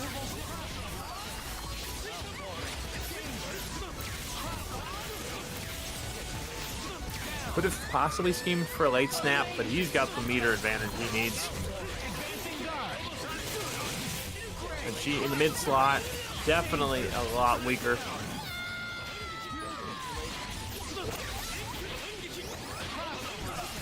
And the outs for Expector Tussle still present, but it's going to be a lot on Spinning Bird Kick. At any point in time, if you can maintain the charge, you can just snuff a jam session into X Factor, but this time is not going to be it. Player one wins. Really fired back in a pretty commanding fashion, not losing a single character, and just looking like they were ready for a lot of the gambits Mario was going to throw. Ooh, happy birthday. It's bad enough he gets two characters, but he builds a lot of barf, too. But yeah, Yuli on a pretty close clock if he wants to still snap. I don't think he's going to be able to make it. Last frame. Has to make this count. A lot of things. We'll still build the bar. What? Before the strike of midnight, Yuli on the line and earns the medal. Still killing Dark Phoenix before she flips. I'm a successful level 3. Mario no longer afraid to spend, and this is where we can see if he can take control of the rest of this game. There is still Virgil in the back. Seen a little bit less of him this time around as far as Yuli sets go, but ooh, thank you, Dante. Double dribble, and Virgil gonna pick up the next part of this ball game.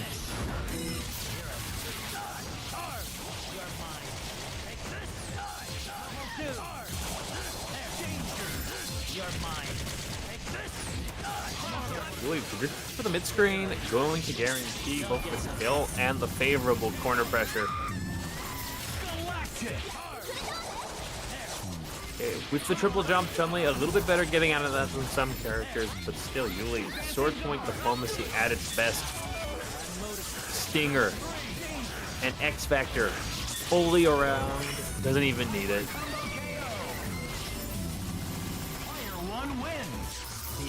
That's 2 for Yuli.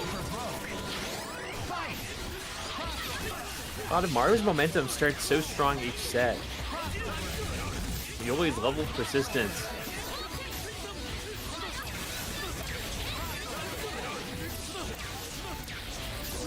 Just how ready he is for what a lot of generally the Ryan LV tech, now heavily used by Maru, can bring to the table. He knows the unique tempo and a lot of the things, but what a good adjustment. When it comes to styling at the right moment, you know Maru is good for it, but ooh, a lot lies on guaranteeing this kill on 0. This character proves to be such a problem. Like, we're gonna kill around 130, I think.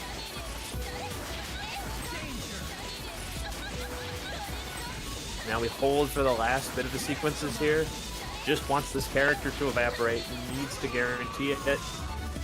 At 108, success. Finally, Maru in the commanding position, able to finally play the fabled, fully fulfilled game plan, where the Dark Phoenix plan cannot reliably fail, and able to menace with a lot of the best parts of Morgan too. Yep, going to bring in the Virgil early. No point in leaving Jam Session as a point character.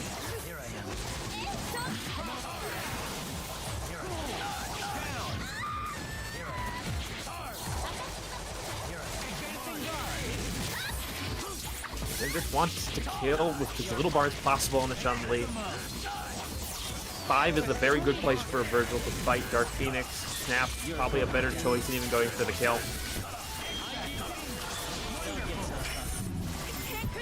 It's a very, very favorable pop. Yeah, Dimension Slash.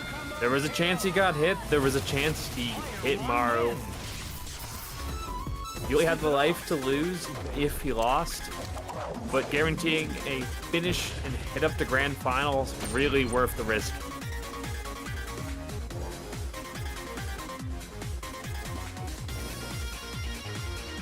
The hedge bet, we're going to see Yuli in Grand Finals and Maru out for the night.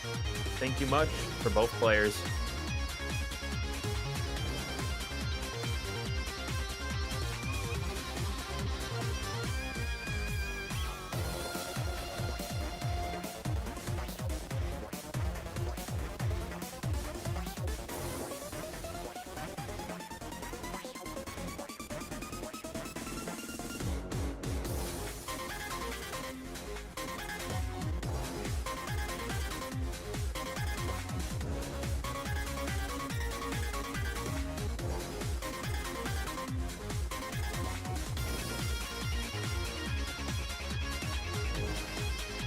Waiting on Jumpman to connect to go against Yuli. Leading into the final match of the night, our grand finals.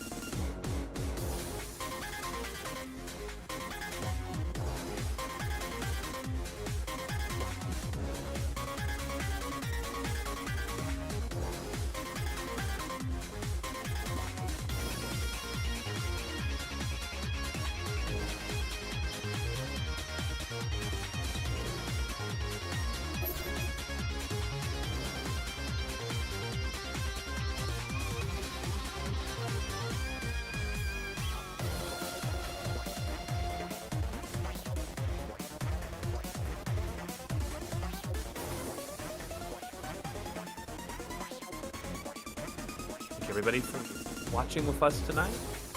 We do our best to see if we can keep a Tuesday schedule. You know, things happen, obviously.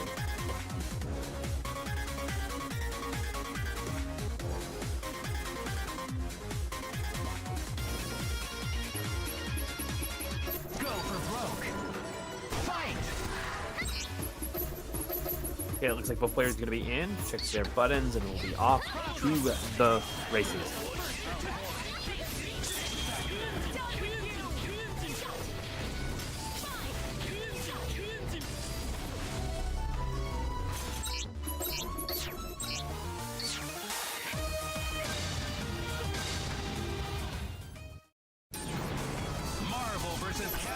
3. That's right.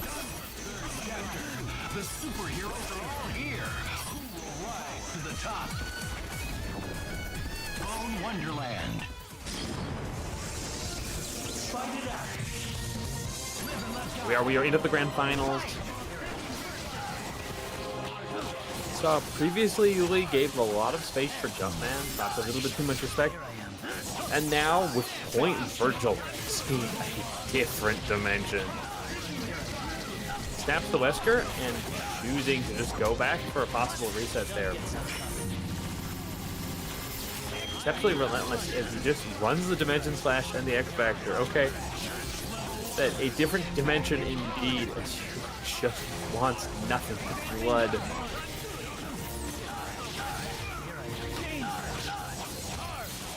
Chris going to be a sacrificial lamb here, allowing for that X Factor 2 and Team Hyper's option.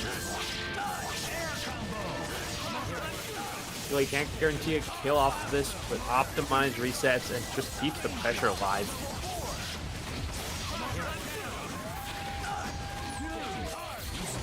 Alright, Jumpman, no opportunities were presented to give them a lot of space to do a follow my lead, but just going to stick to the engage Wesker X Factor gameplay.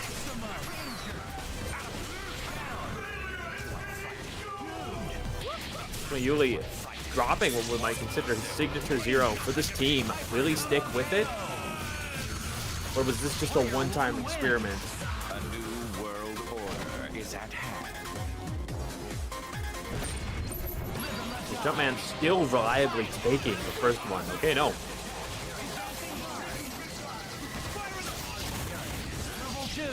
Don't get so tough.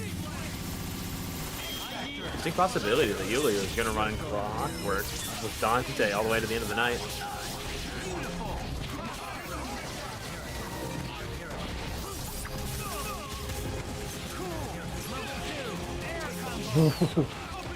Unprotected teleport. Jumpman swings below. And now it is his time to both build damage and more bar. Oh, that's a late hit. Get something better for his trouble. Nothing like X-Factoring on Panic and still getting punished.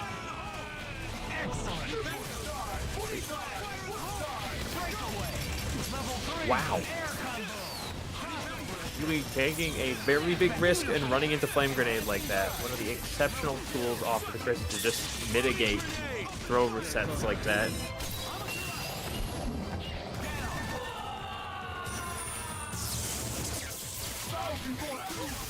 I'm gonna say Jumpman's situational awareness, definitely a exceptional part of his gameplay.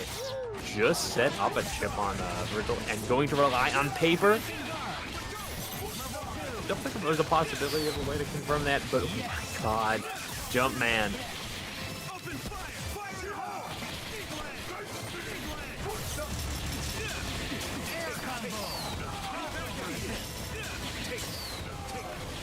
When it comes to space and positioning, they're bringing a lot of exceptional gameplay. Here we go. Yuli playing to a lot of the strengths of Doom, but the Flame Grenade stays a little too close to the sun, and another one goes to Jumpman. It is all but one match to decide our grand finals tonight. Yuli trying to increase his aggression even further.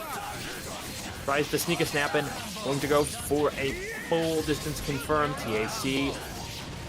Back to Virgil. Built up 3 bars for his troubles, and it means a lot more relentless pressure. It's up to Jumpman to find that space he needs, because it's been pretty hard to feel his game plan, despite the many victories he's pulling.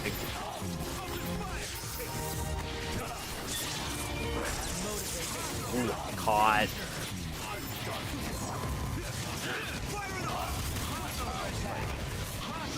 Really, just the Flame Grenade respect isn't there when he needs it. Jumpman sets it up, doesn't have 2 bars, so just looks for a snap opportunity. Mix-wise. Really lets loose at level 1. It's still X-Factor Virgil no matter what level he's at.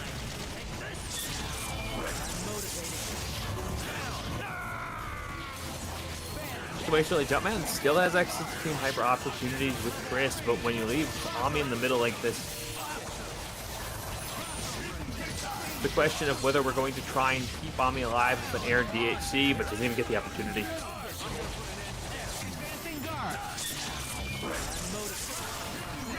No. Runs the raw level 3 into the throw. What in the world is Jumpman cooking? A brilliant read. Wait till that X Factor Chris possibly do it. Still Dante. This is hard. He's a very mortal when he lands character, but he also has a bad habit of falling out of flame grenade, but just swarming Jumpman. Pulling off an impressive closing with X Factor 3 Chris, making him our grand finalist for the night. That was some good Marvel.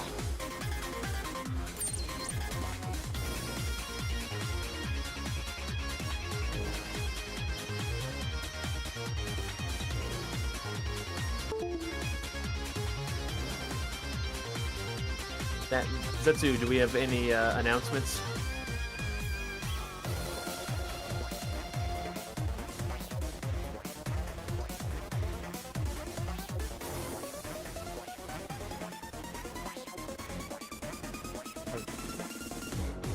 Only announcement, passing on to stream, 2xKO is tomorrow, so do Zetsu a favor, and if you're going to enter sooner than later. It reduces the cortisol stress levels quite a bit if everybody's locked in by, say, midday, not 20 minutes before. Otherwise than that, thank you for watching, and keep tuned. We've got more to show.